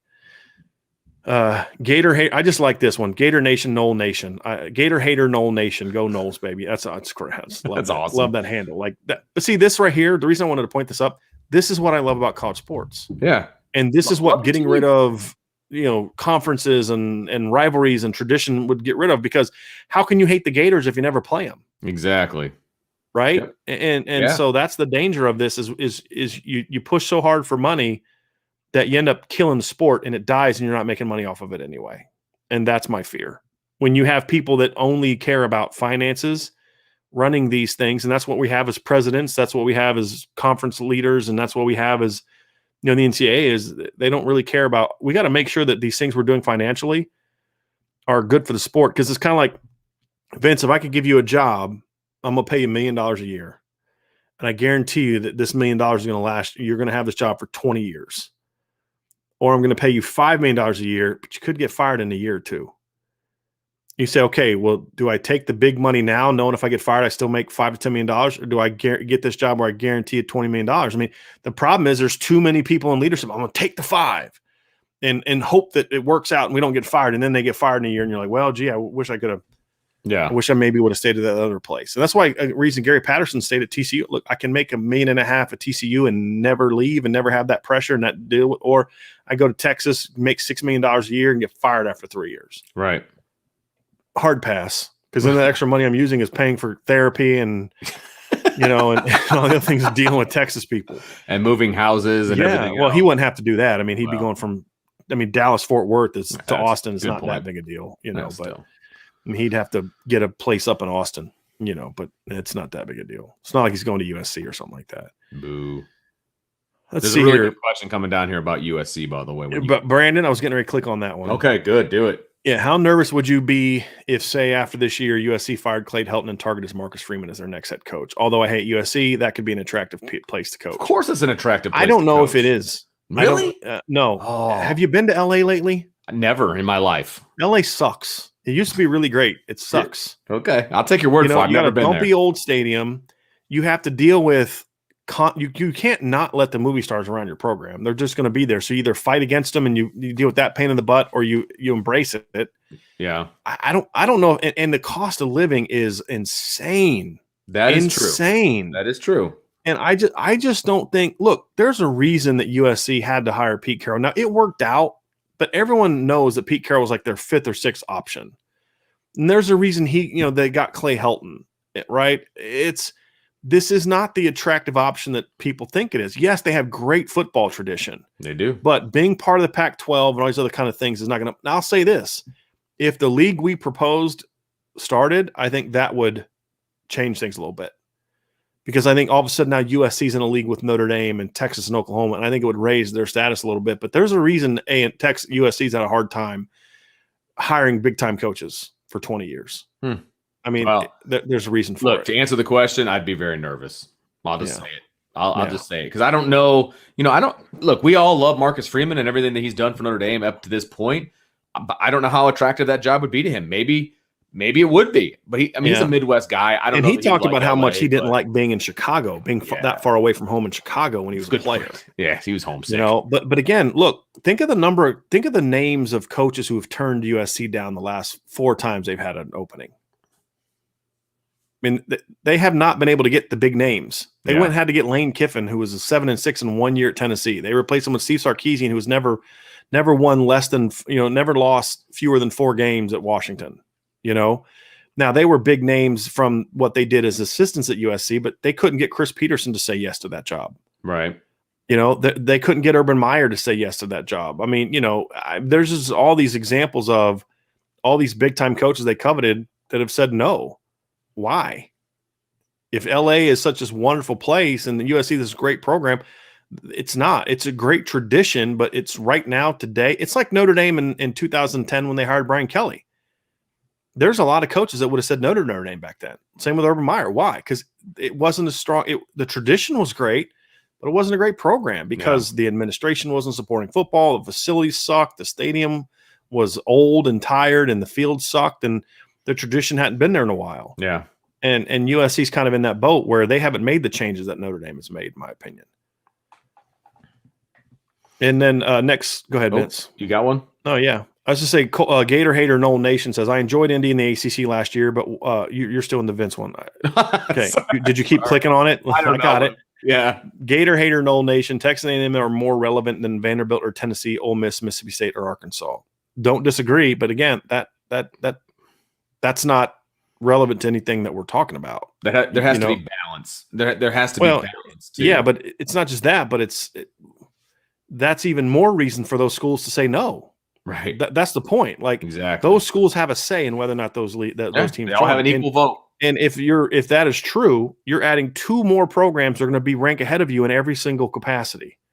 If anyone has any sense of self-preservation, the fact that they're more relevant would be even more incentive for Vanderbilt and Tennessee and Ole Miss and Mississippi State and Arkansas and Missouri and Texas A&M and and every program not named Alabama, Auburn, Texas, LSU, and Florida and Georgia to say yes. There would be even more incentive for them to say no. Because what you have to understand, you have to stop looking at this just from a football standpoint. And no one's in the what's best for the league mentality. No, everyone's like, what's best for us? And that's always going to be people's priority. Sure. Fred Benson says, I enjoyed ND in the ACC last year, but what if Mr. Phillips, the commissioner, invites Notre Dame to the ACC? Will the Irish be ACC contenders every year, especially considers there's Clemson, FSU, and Miami? Contenders means a possibility to win the conference. So, yes, Notre Dame would be a contender in most years. Let me say this. What if Mr. Phillips invites Notre Dame? That's already happened. Yeah, many Notre times. Dame, Probably, and he said it. I mean, I'm going to have an article about that tomorrow where I'm going to quote him. He said, we want Notre Dame. I mean, and that was a standing invitation. That was the previous commissioner's stance. Yeah, Notre Dame. It's a great way of saying it, Vince. Notre Dame has a standing. Hey, look, just assume that we want you. Yes. If you don't want us calling you every day, then just assume that we want you, and assume we would move heaven and earth to make that happen. Yes. And that's why I laughed last year when all the Notre Dame haters and even some of the ACC fans were like, why would the ACC do this for Notre Dame? And I'm like, do you not understand what Notre Dame does for your league? And then all of a sudden they say, oh, wow, we're going to actually make more money this year during a pandemic when everyone's worried about losing money. Bringing in Notre Dame meant we all make like extra money. Hey, that's awesome. Yeah, right. That's why it was so funny when there were coaches that were like, "Oh, well, what are they going to do with their NBC?" Right. That's why you also can't let just coaches make these decisions. Right. You need to have, and that's the balance. You need to have business people involved in this because they need to understand the economics of it. Right. But you also need to have sports people and say, hey, here's the ramifications of what you're going to do to us athletically. There needs to be that balance. And right now there's just not enough of that balance in a lot of these decision makings. But yes, the ACC has invited Notre Dame. We'll always invite Notre Dame. We'll always want Notre Dame. Yes. No question. Would the Notre Dame be contenders? We just saw it. Right. I mean, Notre Dame played the two best teams in the ACC this year and still made it to the ACC title game and beat the champ once and lost to him another time. So that's contending. Yeah, they'd be a contender every year. Yes. I mean, they would have been contenders in previous years as well. I mean, Notre Dame's record against the ACC since they joined is pretty good. Mm-hmm. And some of their losses they've had have been bad. The ACC championship game this year and then Miami a few years ago. But they also took the defending champs down to the wire in 2014, and that wasn't a very good Notre Dame team, we found out. Yeah, right. And they've beat a lot of really good teams, and Notre Dame would be a contender every year. Now the question would be is if Clemson, Florida State, Miami, and Notre Dame are all in the same division, then it'd be a little harder. But that's not that wouldn't be the case. Yeah, you'd have exactly what I think you'd have Notre Dame and Miami in one coastal, and you'd have Florida State and Clemson in the Atlantic, Atlantic. That's what it would be. Yeah, and so they'd be a contender every year, and that's even if Clemson, Florida State, and Miami are all at their best. Right. Michael Campbell says, when did Nick Saban and Alabama get the control not to travel to major school stadiums, i.e. South Bend, the Big House, the Horseshoe, outside of the South, and then create neutral sites still near home for their fans? When he won a national championship in 2009 and then won back-to-back titles in 11 and 12. I mean, when you win like that at a program like that, you can pretty much say, we don't have to do anything for you. Mm-hmm. And then also the other part of that too, Michael, and this is a very good question. The other part of that, too, is when you play in what people perceive to be the best conference in football. And in some years, most years it has been. In other years, it's been overrated. But when you have that perception, then you don't have the same push to play tough non-conference games. You just don't. Mm-hmm. Where Clemson has to play tough non-conference games because otherwise the ACC doesn't give you enough of a boost to do that. I think Ohio State's getting to that point. If the Big Ten doesn't start getting better, Ohio State's going to have to start playing tougher teams non-conference because their conference just isn't giving them enough of a boost. Ohio State got left out a couple years ago. They went 12-1 and just blew out people. Right. They had that one loss to Purdue, but they got left out. Why? Because who'd you beat? Mm-hmm. Oh, we beat this Big Ten team. Nobody cares. Right. So, I think that's what allows it. Look, we play a tough enough schedule. We've won championships and all that. We don't have to play you. We don't have to play you at your place. And there's a reason that a lot of these games he's scheduling home and homes for are like when he's going to be like 80, like when they play Notre Dame. He's not going to be around then. At least I don't think he will. But you never know. You never know. David M. Lynch says, why does it always seem like when you recruit 3 stars, it's as if they're no good? That drives me crazy. I've seen Notre Dame 3 stars and develop them into stars. I just don't understand that. Look, there's nothing wrong with getting 3 stars in your program. Absolutely nothing wrong with that at all. You can turn potentially a 3-star into a Buckus Award winner, for example. You can turn a 3-star. This is a terrible example, into a guy who gets Heisman votes in Ian Book. I mean, say what you want to. He did get Heisman votes, and he was a 3-star. So, well, look, I don't. But you need those other ones though to have a championship caliber team. Is the point I was going to make. Yeah, I'll take a little bit of a different spin on this one, Vince. To your point, like you said, Ian Book. I don't think it's a terrible example. It's a great example. Okay, because Ian Book didn't play like a 5-star, but he played like a 4-star. I mean, at least played like a top 250 recruit, right? Yeah, I mean, I'll give you that. Yeah, yeah. For all the issues, again, my criticism of Ian Book are: did he play well enough to help you win a championship? The answer is no. But did he play well enough for you to win 12 games one year, 11 games the next, and 10 games the next? And the reason they won 10 this year is because they didn't play as many games. If they'd have played 12 regular season games, Notre Dame would have been 11-1 or 12-0, right? So he didn't play like a 3-star. To me, even beyond that, David, I think a lot of it boils down to a lot of fans understand their lack of, and this is not an insult. Please don't take it as one, because it's not meant to be. Some people are very realistic about I don't watch film. I don't know how to evaluate film. So I leave it up to people who are professionals, and they said this kid's a 3-star. And then you look at it, you look at the hype around it. Well, 3-star means he's this is his peak.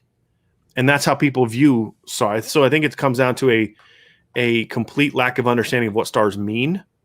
Right. And then also, the hype around it. Because look, then if you're rivals, if you're 247, if you're on 3, which is getting ready to start or has started, you're trying to make money, and the way to make money is to create a buzz about certain players. And the way to start 5-star equals buzz, right? And so if you can just throw a 5-star label on a kid, okay, it's going to make you. I mean, a lot of times you'll see uncommitted players are the ones that get the fast risers. Oh, this guy's on the rise. Well, is that because he's uncommitted and these other kids that are? There's all types of things that go into it. I just think there's a fundamental lack of understanding of what stars mean. I think some people understand their own limitations from an evaluation standpoint. I actually respect that. And so they rely on others, including me. There's people that look at Coach D said he ranks this, so I'm going to give him, appreciate that. It's not a knock. But then what are you going to use to determine whether a kid's good or not? Because I can't break down film. I don't know how to break down film.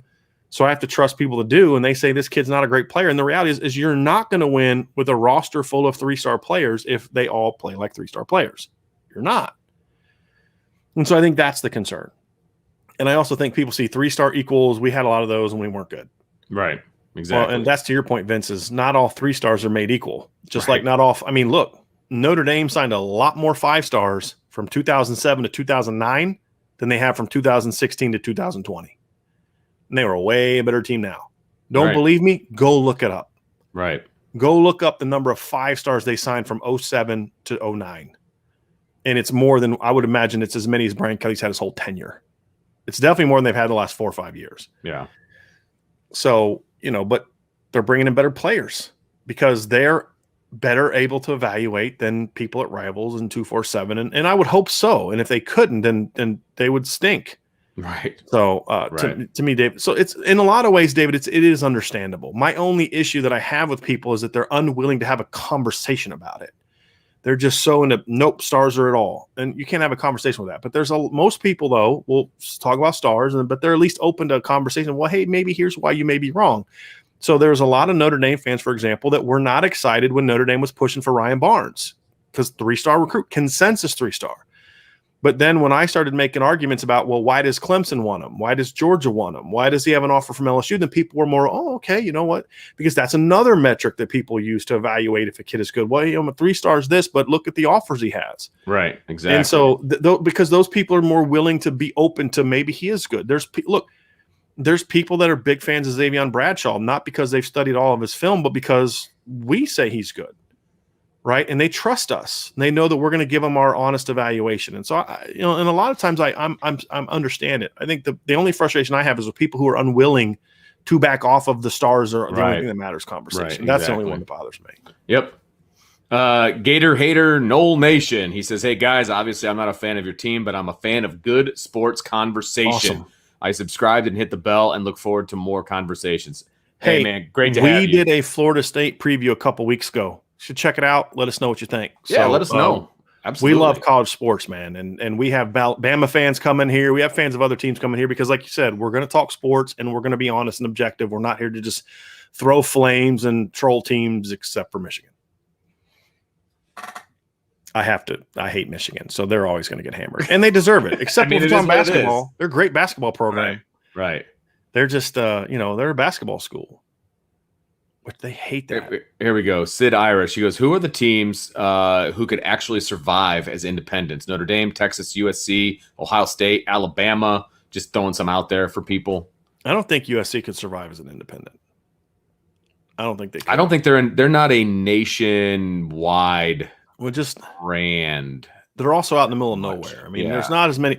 Look, you could schedule only teams from the East, like the Midwest, and like you take this chunk of the country, right? Because from Indiana to the East Coast is like a third of the country, and you could schedule a ton of teams.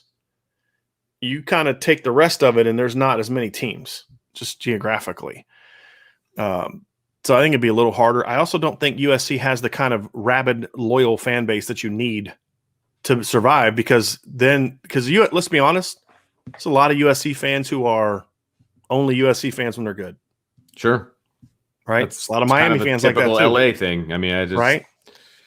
Yeah. But you can't like Notre Dame's fans are loyal whether Notre Dame sucks or whether they're good. I mean, that's the way they were able to survive the NBC deal even when they stunk because a lot of Notre Dame fans still going to watch. I know we're going to get our brains beat in today, but that's my team and I got that's my ride or die, right? Yeah. USC, that's my rider until I find something else better to do. Right. I mean, so it just don't have that same loyalty. And I think, Texas has that. Bama has that. Bama fans are going to be Bama fans, whether they're 2-10 or a national champs. Now, their mood is going to be determined by their success, but they don't stop being Alabama fans. At least that's been my experience. Now, I've heard some people say that there's a lot of Alabama fans that have jumped on board recently. Okay, that's fine. That's always going to happen, but I've always experienced that. Ohio State fans, and I know this for a fact, they're Ohio State fans whether Ohio State sucks or whether they're great. The obnoxiousness of their fandom is determined by their success, not whether they're still a fan, because they're obnoxious when they're not good. They're unbearable when they are good, but they never go away. But could Ohio State really survive as an independent? I don't think so because it's still just Ohio. Like there's Ohio State fans everywhere, but not to the degree that, maybe a Notre Dame would have. So I don't know. That'd be a good question. I don't know if they could or couldn't. I think it would depend on who else is independent because that'd be the big thing is you'd have to have those teams that are also independent and you'd have to have some sort of TV deal because look, Notre Dame didn't start the Notre Dame network like the Longhorn network. They got an NBC contract. So it's a little bit of a different deal. You got a next one, Vince? I do have a next one. Ryan Weikley says Reese just offered Major Everhart, 22 kid, really fast. Do you know? Is he on your radar at all? He is tempting to look him up. I was told during the show. I was told about him. This is what I was told about him. He runs a 10-4. That's what I was told. Okay. And I'm going to look some film up. I was actually got a text message about this during the show that I needed to look him up. So all I know is he's really fast, and I guess he plays running back in high school, but this summer he's been playing a lot of receiver. Interesting. And that's looking at him as a slot guy. So interesting. And he's a 10-4. Yeah, and they did. I just got confirmation they did offer him. So if he is that, then yeah, we'll do it. Interesting. Okay, cool. Yeah, I'll look it up while you're talking, Vince, while you're looking at the next question. I will find something here. Let's see. Where are you at, Vince? Brandon says, I just think it would be cool if West Virginia could get to relevancy like back to the Pat White, Steve Slayton days and before. Well, I think being in this kind of league would make a lot of sense for them, and it would help them. I agree. Because I think being in the Big 12 hurts them. Who in West Virginia or anywhere on the East Coast gives a rip about the other 9 teams in the Big 12? Yeah. They don't. Whereas when look, what rivalry they would be excited about? Playing Pitt every year. That's a big rivalry. Playing Cincinnati, right? Or playing Penn State, playing Notre Dame. That would get West Virginia people fired up. That would make West Virginia more relevant on the East Coast and would allow them to start getting a better quality recruit that they're not getting right now. Mike M67 says ESPN said that Notre Dame is contractually bound to join the ACC if they do join a conference.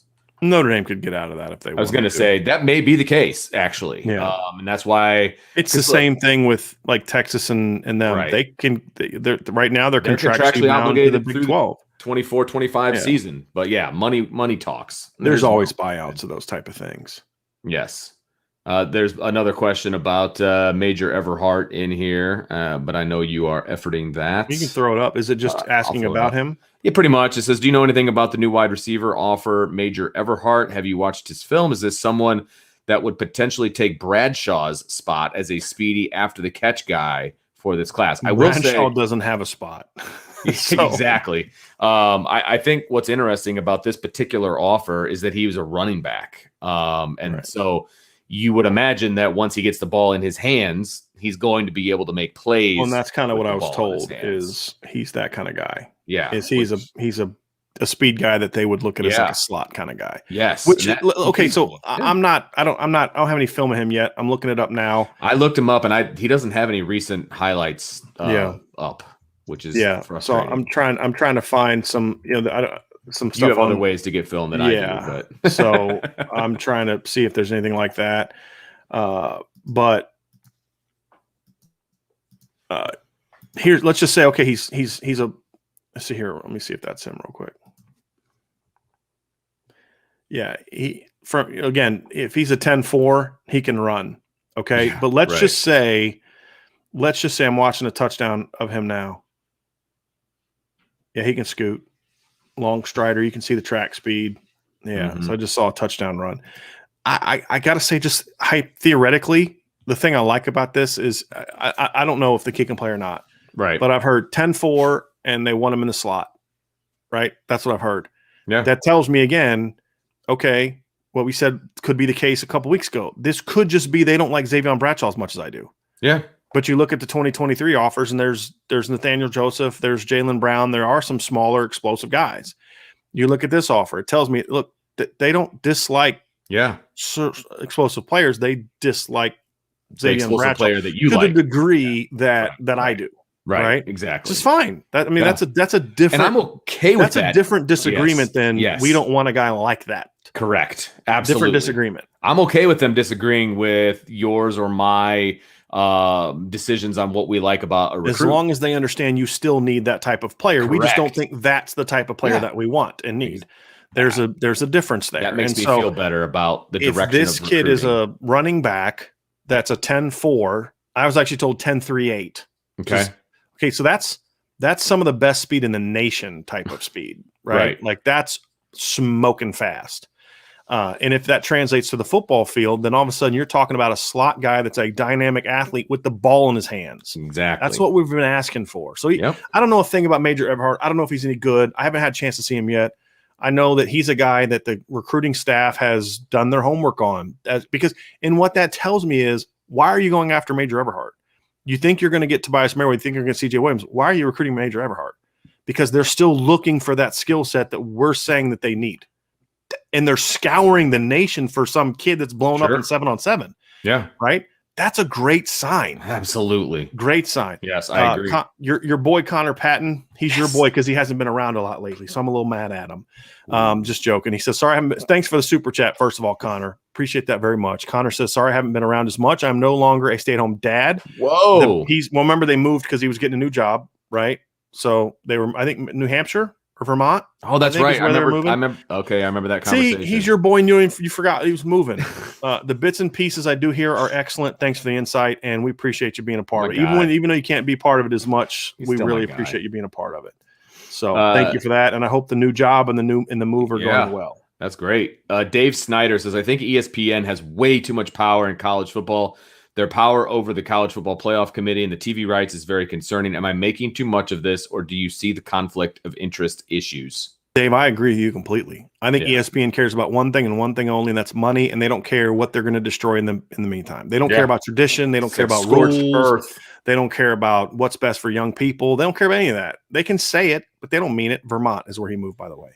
But they don't care about that stuff. They don't care about the integrity of the game, the sport. They care about money. Mm-hmm. And that is it. And by the way, this kid also plays some defense, which I like. Yeah, I do like that too. Yeah.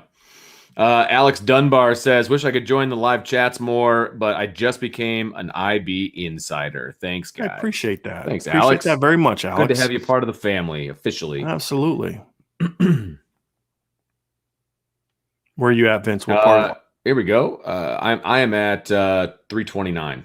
Okay. I can't get past that 1 hour mark. Yeah. I'm like stuck there. The SEC just shows how great it is. It shows because you got 2 power schools wanting to move to the SEC.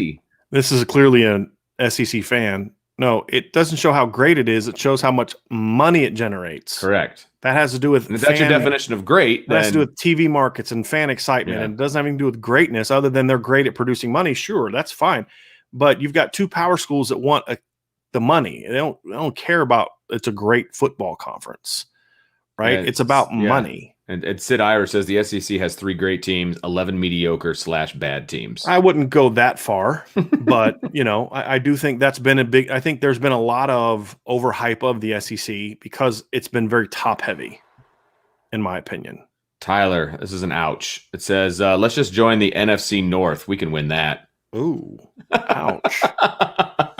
Ouch. Well, especially if Aaron Rodgers is leaving the Packers. You might be wrong. You might not be wrong about that, but we'll see. Mike Gardner says Duke, North Carolina, Northwestern, Vanderbilt, and Boston College would align academically. What do you think? I don't have much interest in that. I mean, look, let's be honest. The NCAA and ESPN, none of those people care about academics, right? I don't think North Carolina cares a whole lot about academics either. Yeah, just throwing it out there. They do for an institution, but when it comes to sports, I mean, this is the same school that had fake classes for athletes. That's what I'm saying. Right? That's what I'm saying. Yes. But to me, I don't care about. I like playing the academic schools as part of like, hey, let's have a series, but I don't care about having a league of academic only teams. Everybody's calling it the Ivy League light. Yeah, I don't care about that. I don't really care about that. I care about, and I get where Mike's coming from. Look, trying to think outside the box, right? That's cool. I'm with that. But for me personally, I don't care about the league having those teams in it. Yeah. I care more about now. Do I think that there's some merit of the conferences picking a conference that has some schools that are more like-minded like you? Yeah, I think there's value to that. So if I'm looking at the current makeup of college football, that's part of the reason I prefer the ACC over the Big Ten. Right? There's more private schools in the ACC. There's more schools that put value in things other than just football in the ACC. Yeah. There's some schools that are smaller, whereas in the Big Ten, they're all big schools. True. There's a lot of those things, but that's a part of it. There's other things that factor into that as well. So I'm not going to say I did completely ignore it. It's just not – I wouldn't go out and start a league that was only the academic teams. That wouldn't matter a whole lot to me, other than the fact Notre Dame would dominate it in football. Yeah, Gator Hater Noel Nation said Kansas would be a trap game late in the season. Yeah, in basketball, sure. And then there's a lot of anti-Michigan comments, which we're always fans of. But I'm a huge fan. But we're 2 hours and 56 minutes into this bad boy, so let's get to some. I'm working on it. I do have this one comment at 3:36, Vince. Tyler Robinson says Michigan should join the MAC if conferences realign. I saw that. Yeah, that's a good one. There's a lot of anti-Michigan comments, and they're pretty good. They're pretty good. Yeah, I can't say. Carrie and Jimmy Dickin came in late. What teams are you proposing for this new conference? Throw them up, Brian. Throw them up. I just brought them down too. So let me pull them back up. Did. Well, I'm looking for that. Looking for that football player. So we have 16 teams, 2 divisions. Okay, so they would be. And it's right here. So the Eastern Conference would be that right there. So sort of almost similar to the old Big East, or what the Big East should have been. And then the other one is, that right there. So Texas, Oklahoma, USC, Nebraska, UCLA, Utah, Colorado, and Kansas. So that is the list. Love it. Love it. Love it. Paul Benoit says, okay, the two of you finally have broken me. The content is too good, and I can't find an excuse not to support you financially anymore. I'm going to pay for the boards later today. You guys are prolific. I appreciate that, Paul. That's a great, like, the whole thing. I'm a little sad that you fought so hard to not support us. Like, that kind of stings a little. That we broke you. You know, but I'm glad that we were able to break you. And then we did it the right way. You know, there's other ways I probably could have broken you that would have been cool. And not as much fun, but if I can break you this way, then that's great. But no, in all seriousness, Paul, I appreciate that very much. That's really awesome. It means a lot to us that you do support us. But look, here's the thing I want to say to people. I want everybody that watches our show to sign up for the boards, because I want us to continue. It helps support us, right? I want to, of course. You know, I work till 3-4 o'clock in the morning every night, and I would love to be able to hire people that can do some of that stuff. And this is the growth is the way that happens, right? And then I can do more shows and other things. But of course, I want everybody to support us. It's good for us. But at the same time, support, I just want everybody to understand, if some financial support, if you can give it, we appreciate it. Absolutely. But through YouTube, through the podcast, your time is also support, because we do have advertising on these things that we get money from. So if you're not in a position where you can financially give more, you can't do a super chat, you can't do the boards, we appreciate everybody doing it. We want everyone to be able to sign up for those things, of course, which is why we advertise for them.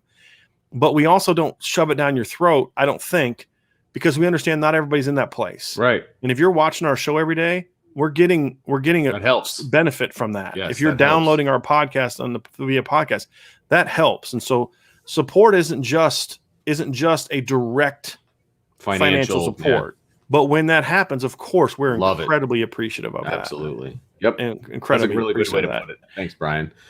Here, Liam has an interesting take here. He says, would the SEC take Vanderbilt baseball into account when considering kicking them out? Or does football control everything about these conferences? No, it's not football controls everything. Football makes money. That's why it controls everything. It's not that they love football. And SEC baseball does make money, but not to the degree where it would matter. Not to the degree. Yes. It makes money for the school. It doesn't necessarily make a lot of money for the leagues because of they get some TV money. That's part of the TV deal. But no, it would not have a real big say. Sid Irish says the super conference, Bama, Notre Dame, USC, Texas, Oklahoma, Georgia, LSU, Ohio State, Clemson. Do you need more than 8 teams hypothetically? I would never want to be in that conference. No. Never. That doesn't do anything for me, because you're just going to be beating yourself up every single week. And who's going to come out? I mean, it's going to be the black and blue conference. I don't think you gain anything from being in a conference like that. Plus, who are you going to face for a national championship? Right. Somebody from another conference who's clearly not as good. Right. Yeah. That doesn't you have to be able to balance having really good teams at the top with it just not being murderers row. Right. Now, maybe someday that happens because a TV deal offers just too much. Hey, we're going to pay you all $100 million each. I mean, who knows? Money talks, but yeah. And then Brandon says, "Oh my." Thanks for the super chat, by the way, Brandon. Yeah. And if you can't see, Brandon's got a Gap Closer shirt on there. Yeah, he does. And with his child. Yes. I think I don't think he has yet ordered his Gap Closers onesie yet, Brandon. So we're going to have a chat about that. He may have. We've sold a few of them. It's there. But this Everhart kid is a playmaker. Just watch his highlights, and the kid is elusive. Hope he starts perfecting his receiver skills because he's dynamic. Now, to your point, Brandon, the conversation I actually had, it was at the beginning. Actually, if you saw me typing at the beginning of the show, I was responding to someone who was giving me some intel on that. And he said, look, the reason they're offering him is not the 10-3-8. The 10-3-8 is why they started looking into him. The reason for the offer, my understanding is they've seen him playing receiver on 7-on-7 film from the summer. And so they're seeing him run routes, catch the ball. You know, he's physical. You know, he can play from his running back. And I've seen some clips of him lining up as sort of a wildcat type quarterback. But they're seeing that on 7-on-7. That led to it. So the 10-3-8 is what got interest in him. Right. And then it's what he's doing this summer to show the receiver and those kind of skills. Yeah. So something's got to open the door, though. I mean, something's got to open the door, and that's what opened the door for him. I got to give Brandon's next comment. I need a 24-month size onesie. I think 18 months is too small for my chubby kid. Dude, you're preaching to the choir, man. I get that. 100%. Did you have a couple chubby babies, Vince? The most recent one, yes. Okay. Absolutely. Really? Because he's kind of skinny now, isn't he? He didn't used to be. Okay. Yeah. Interesting. I always get blamed for my children having large heads, too. It's always my fault. I don't know. Anyway. Tyler says, I expect 10-2 against this schedule. Yeah, man. Agreed. At least. That's the floor for me. So, Sid Irish says, I just don't see the point in having a conference with 16 teams. The point is money. The point is conference championships. We're not advocating for it. That's we aren't. No, we're not saying we don't like it. But again, it's one thing to say I don't like it, and it's another thing to say it's going to happen. So you're either going to be screwed over by it or run over by it, or you're going to use it to your advantage. Yeah, those are the two options. If it's going to happen, right, that's the option. It's kind of like the NIL stuff. I don't necessarily love it, but if you're going to do it right. Same thing with the 12-team playoff. I don't love it, but if you're going to do it right. This is a similar situation. I think 16-team conferences is stupid, but it's going to happen. Yeah, it's going to happen. Yep. And so do you use it to your advantage or do you get run over by that train? That's what the conversation has become. If it doesn't happen this time, it's going to happen in 5 or 6 years when there's another opportunity for some of these teams to leave. And that's what it boils down to, in my opinion. Nolan says, it warms my heart to have Vince disagree with me. Eat it, everyone. I have achieved greatness. I'm not even sure what I disagreed about. It's been over 3 hours, so I'm not even sure what I disagreed with. You're welcome, Nolan. I do what I can for you.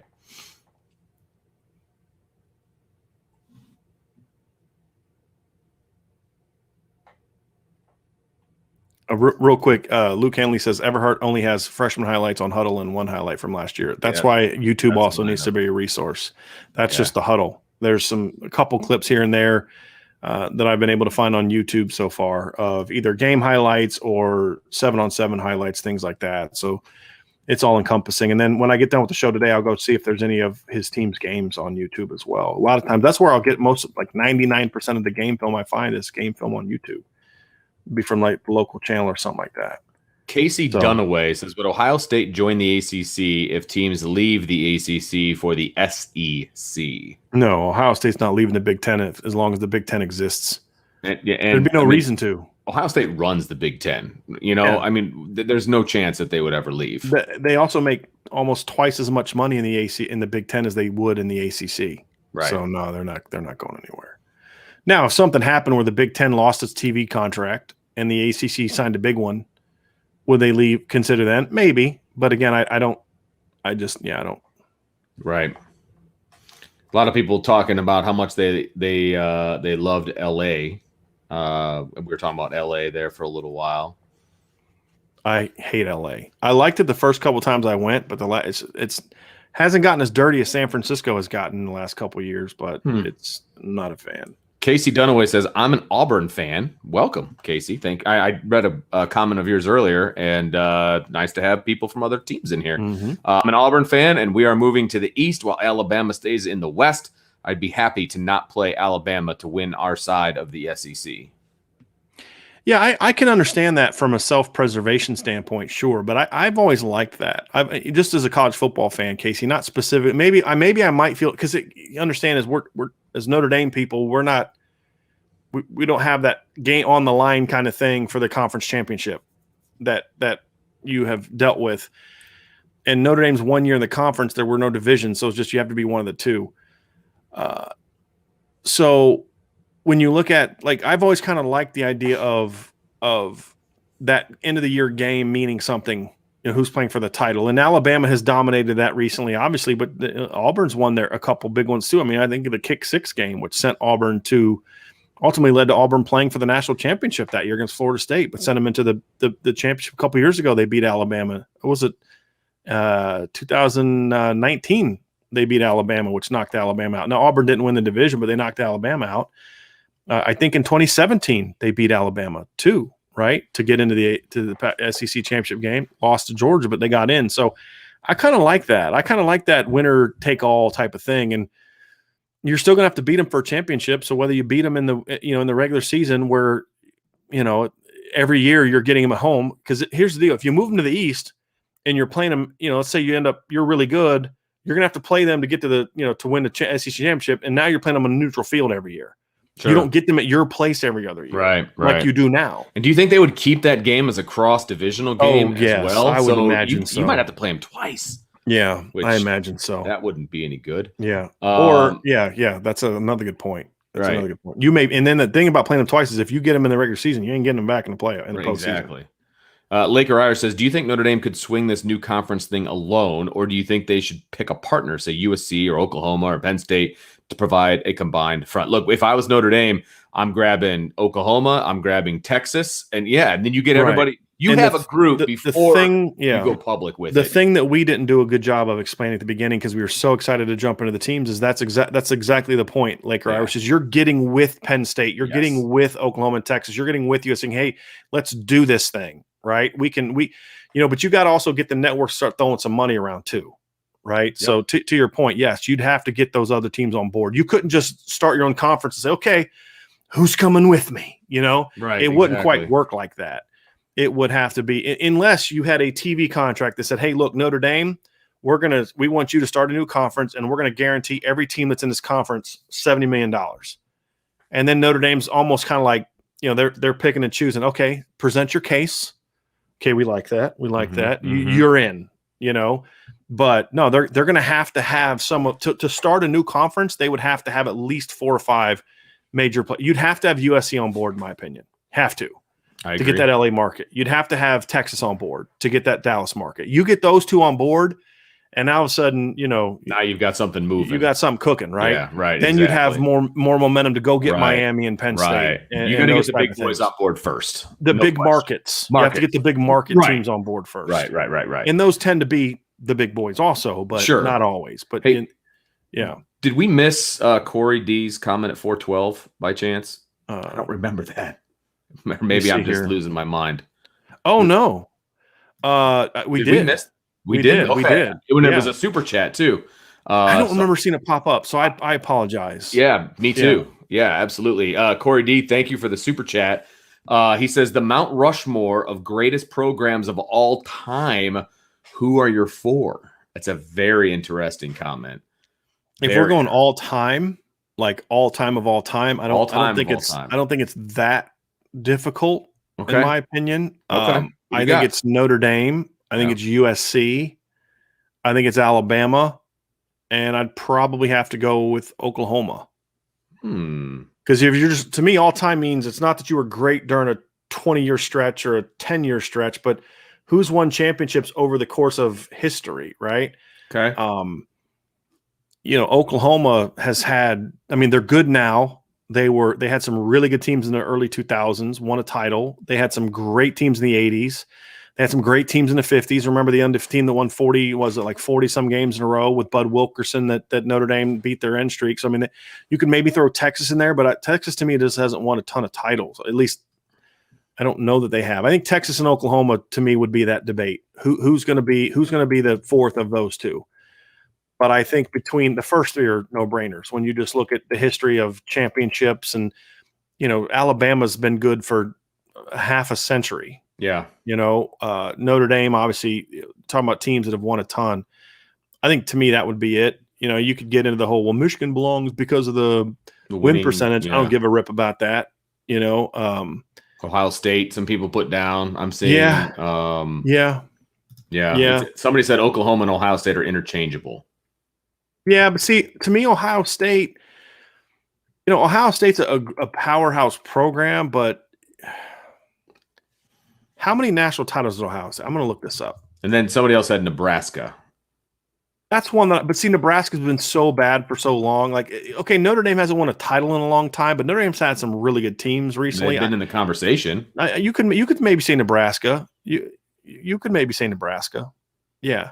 I don't know. Like Ohio State had that one great stretch in the 50s and then recently, but I don't know if I'd put them in there. But, I'd be willing to have the conversation. Look, doing a quick research of Ohio State, I think you'd probably have to make the case that it should be Oklahoma or Ohio State, not Oklahoma or Texas.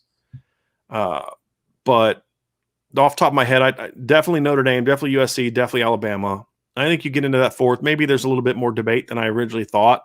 Nebraska is one I didn't think of because Nebraska has been down recently, but Nebraska also went through a long stretch where they were pretty good. Sure, absolutely. When you look at the Bob Devaney years and the Tom Osborne years, but you look at Nebraska. But see, here's the issue I have in Nebraska, and this is sort of my issue with Ohio State too. They won a title in 70 and 71. And then they won titles in 94, 95, and 97. So you could say Nebraska's had two great stretches over a short period of time. Sure. And they have a losing career bowl record, which isn't the end all be all. I think Notre Dame probably, has the greatest bowl record. There was such a long stretch for Notre Dame where they were losing all their bowl games. Yeah.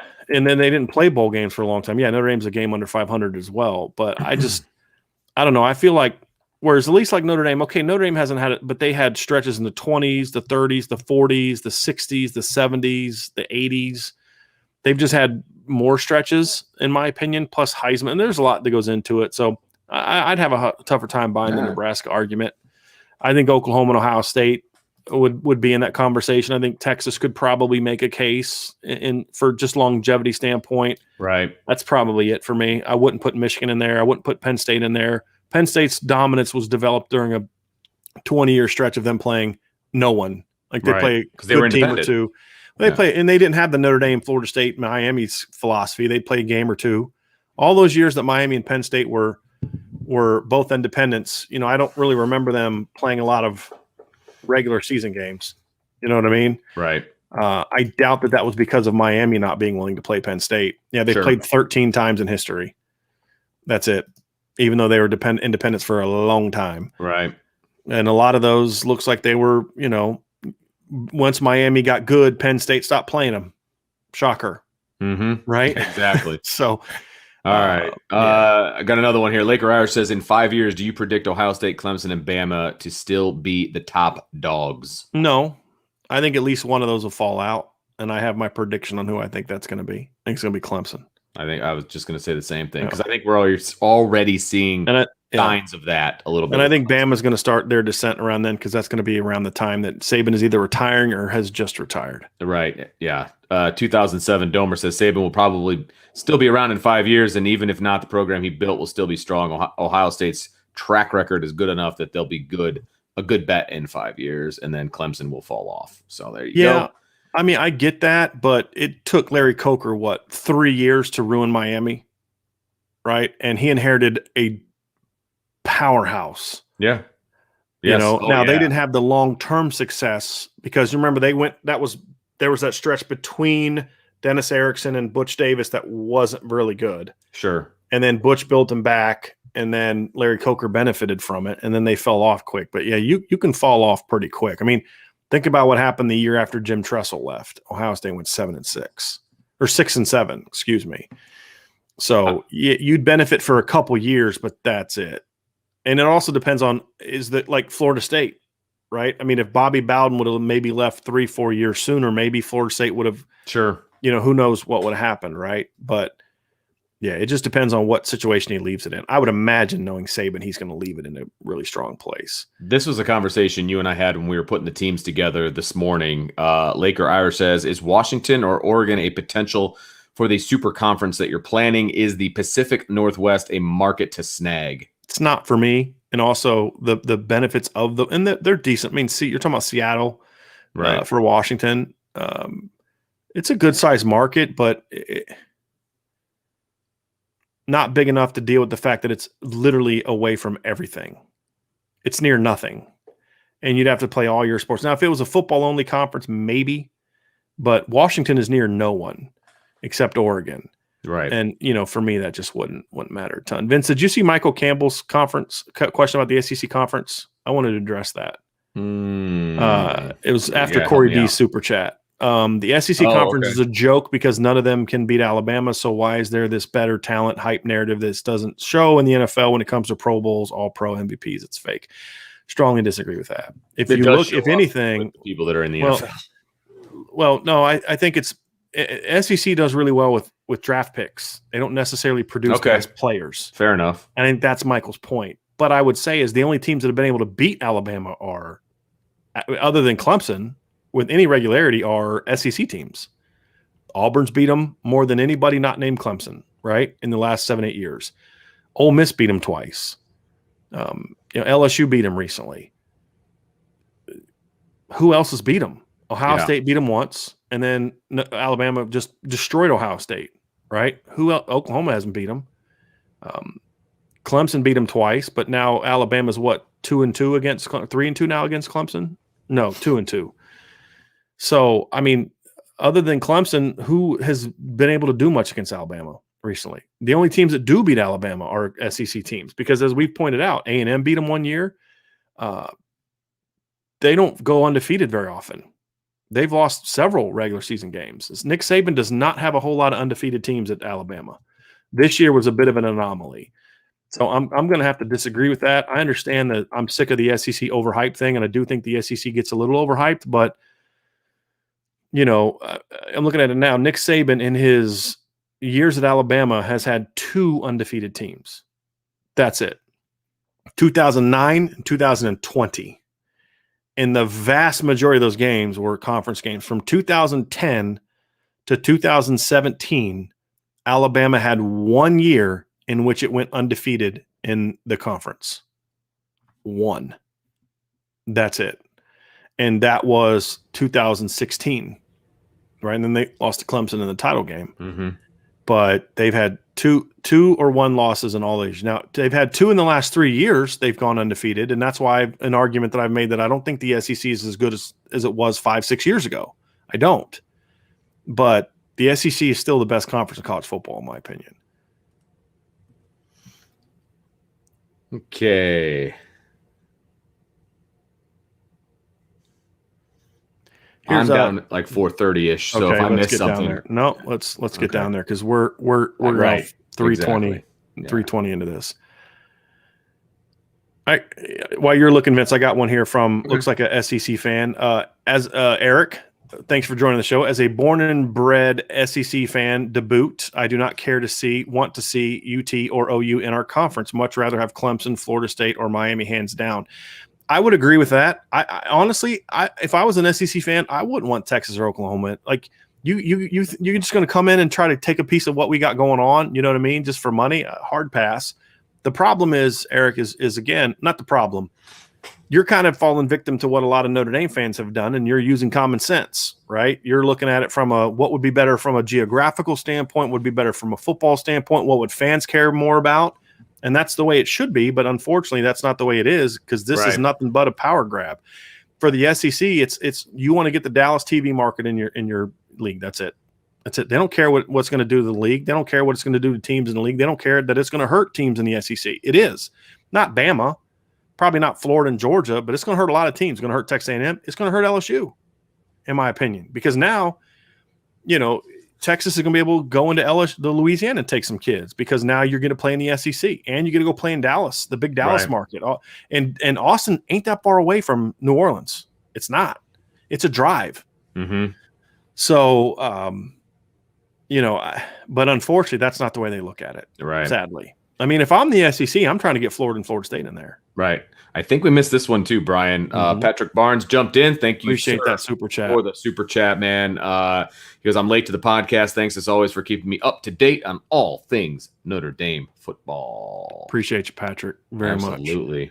I don't know if we're like not getting some of these alerts, because this didn't happen for a while, but then this is like a couple shows in a row we've not seen some super chat. The problem. It stays up longer the more. No, I get that, but I usually see and I know to look for it. These have gone fast. And you were in the middle of one a couple times. So gotcha. Anyway, I missed the one before that though. So yeah, it's our fault, guys. We apologize. Getting down to the end here, which is probably a good thing at this point. Where are you at, Vince? I'm at 450. Okay, so you got Omar's question. Yes, that's what I was going to hit. One. Yes. Omar Alston says, Ohio State is the only program in the country that was good when I was a kid in the 90s and is still good now without ever falling off. I don't know if I'd agree with that. I mean, number one, Ohio State went 6-7 during Brian Kelly's tenure at Notre Dame. So, I mean, they obviously had that stretch. They were good in the 90s, but they weren't. I mean, they were a Big Ten power during times in the 90s. but they weren't good the entire tenure in the 90s. But again, that's a recency thing. If we're talking all time, it has to include the 90s, the 80s, the 70s, the 60s, the 50s, the 40s. I mean, that's the thing we're talking about. So does Ohio State get more credit for what they've done the last 20 years than what Army did for 20 years in the 20s, 30s, and 40s? Because they're not as good now. Yeah. So, I'm using a hyperbolic example. Of course, you wouldn't put Army in there because they haven't been good for 60 years. The point being, like, what eras get precedence over others? That's why I try to look at just the consistency aspect of it. So like when I look at, when I talk about Nebraska they won 5 titles, but it was in like back-to-back titles in the 50s or 70s, and then 3 out of 5 years in the 90s. That was it. Now there's a lot of other years they were second, third, fourth. I mean, I get that, but like, I just need to see a consistency. But that's what I like about Oklahoma. Oklahoma's been more up and down, but there's also been longer stretches where they were good. They were good in the 40s. They were in the 50s. There was times in the 70s, 80s. There's been some ups and downs, but, I mean, you could have the conversation about Ohio State, but I don't think it's an easy one to throw in there. Yeah, right. I think there's other teams that could make better or just as good of cases. And I also say the Big Ten hasn't been good for a long time, and they've benefited from that. Absolutely. They have 1 or 2 big games a year, and that's about it. Michael Campbell says, because Alabama won't travel to major stadiums outside of the conference, think about how much they would have dodged during the Nick Saban era. And yes, my point is the NFL are wasting picks in the SEC in round 1.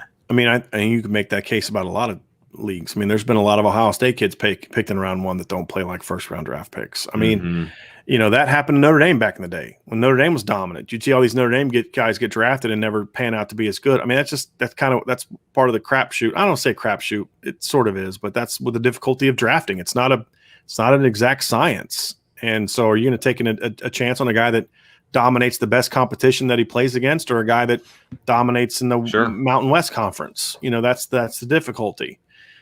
But I mean, look.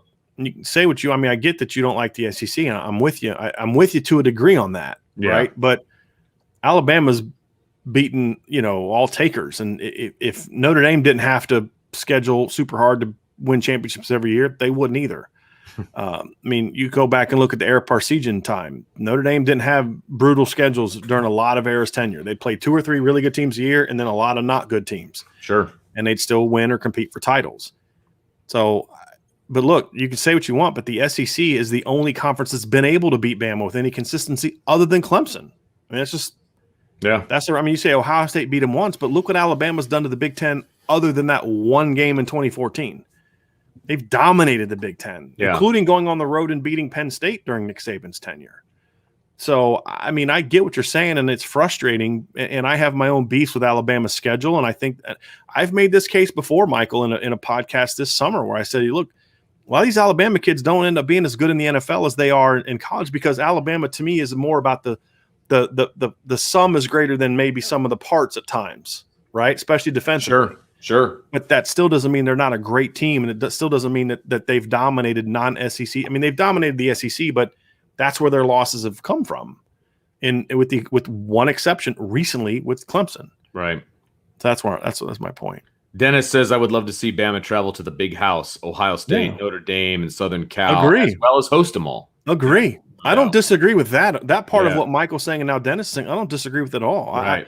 I wish they would do those kind of things. I think there's like Florida. When has Florida ever gone above the Mason-Dixon line? That's one of the reasons, as much as I think Steve Spurrier is a genius, I've never respected him to the way that I respected Bobby Bowden and Jimmy Johnson and those Miami and Florida State, because Miami and Florida State would go play anybody, anywhere, anytime. Right. You can hate on you all you want, but they would have.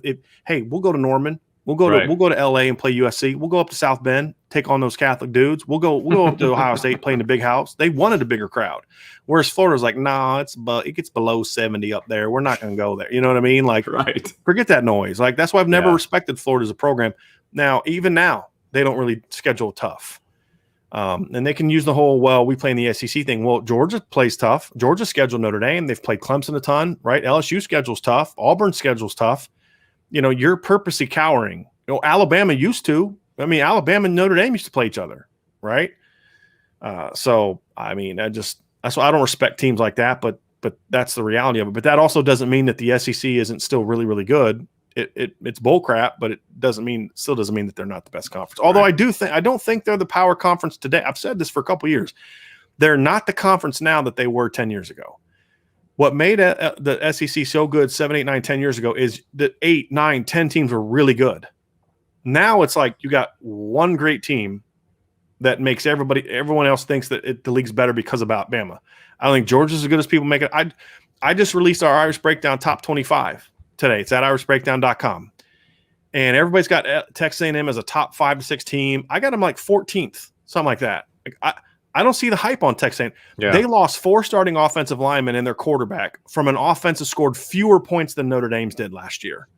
And yet everybody's assuming they're going to be competing for a playoff berth. Why? Because they're in the SEC. That's it. Well, Notre Dame got smacked by Alabama. I know some people in sports aren't good at math. That's why the Big 12 has 10 teams. The Big 10 has 14 teams. I'm going to start calling them the Big 14. Forget it. The Big 14. But if you subtract the number of points Texas A&M scored against Bama from the number of points Alabama scored, I'm pretty sure the margin of victory for Bama was greater when they played A&M than it was when they played Notre Dame. Pretty sure. Mm-hmm. So, I mean, I get what you're coming from. I get where you're coming from. But, again, the SEC earned that right to be the best conference for a long time. Now I think there's just no analysis going on with the national media where they actually look at those things. Say, maybe the Big 12.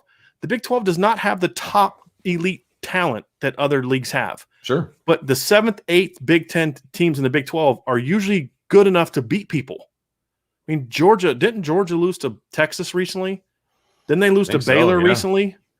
Right? Or did they beat Baylor? Well, Baylor will jump up and get you. I mean, TCU was decent for a while. Yeah, absolutely. Yeah. So anyway. Yeah. That's my 2 cents. That's where we're at, Brian. And that is where we're at with the comments. So all right. Appreciate it. Wow. That was a lot. That went a lot deeper than I thought. Yeah. Sure. So, but that was a fun topic, and I highly encourage, if you're just listening to the Daily Mailbag, I highly encourage you go check out our podcast on the Georgia beat Baylor. By the way, okay, I wasn't sure how that game panned out, but yeah, Georgia beat Baylor. Yes, I highly. But Texas definitely did not. Texas definitely did not lose to Georgia. They smacked Georgia, and look what Oklahoma did to Florida in the bowl game this year. Right. I mean, so the SEC is getting a little overhyped. It is. I will admit that, but. Yep. It earned that hype from a decade of dominance, in my opinion. Yep. So go check out that podcast when we talk about Oklahoma and Texas potentially leaving the Big 12 for the SEC and what Notre Dame's response might be to it. So make sure if you're listening on a podcast that you subscribe. If you're watching us on YouTube, make sure you hit that subscribe button, the notification bell, hit that like as well, that thumbs up button. We'd appreciate it. And hope you enjoyed our daily mailbag. It was a good one, probably a 2-parter, I would imagine, once everything gets broken down. And we will talk to you tomorrow at 1 o'clock because guess what? It's Friday, and it's the Friday free-for-all mailbag. Best day of the week. Bring it on. We will see everybody tomorrow at 1 o'clock. For Brian, I'm Vince. We will talk to you tomorrow.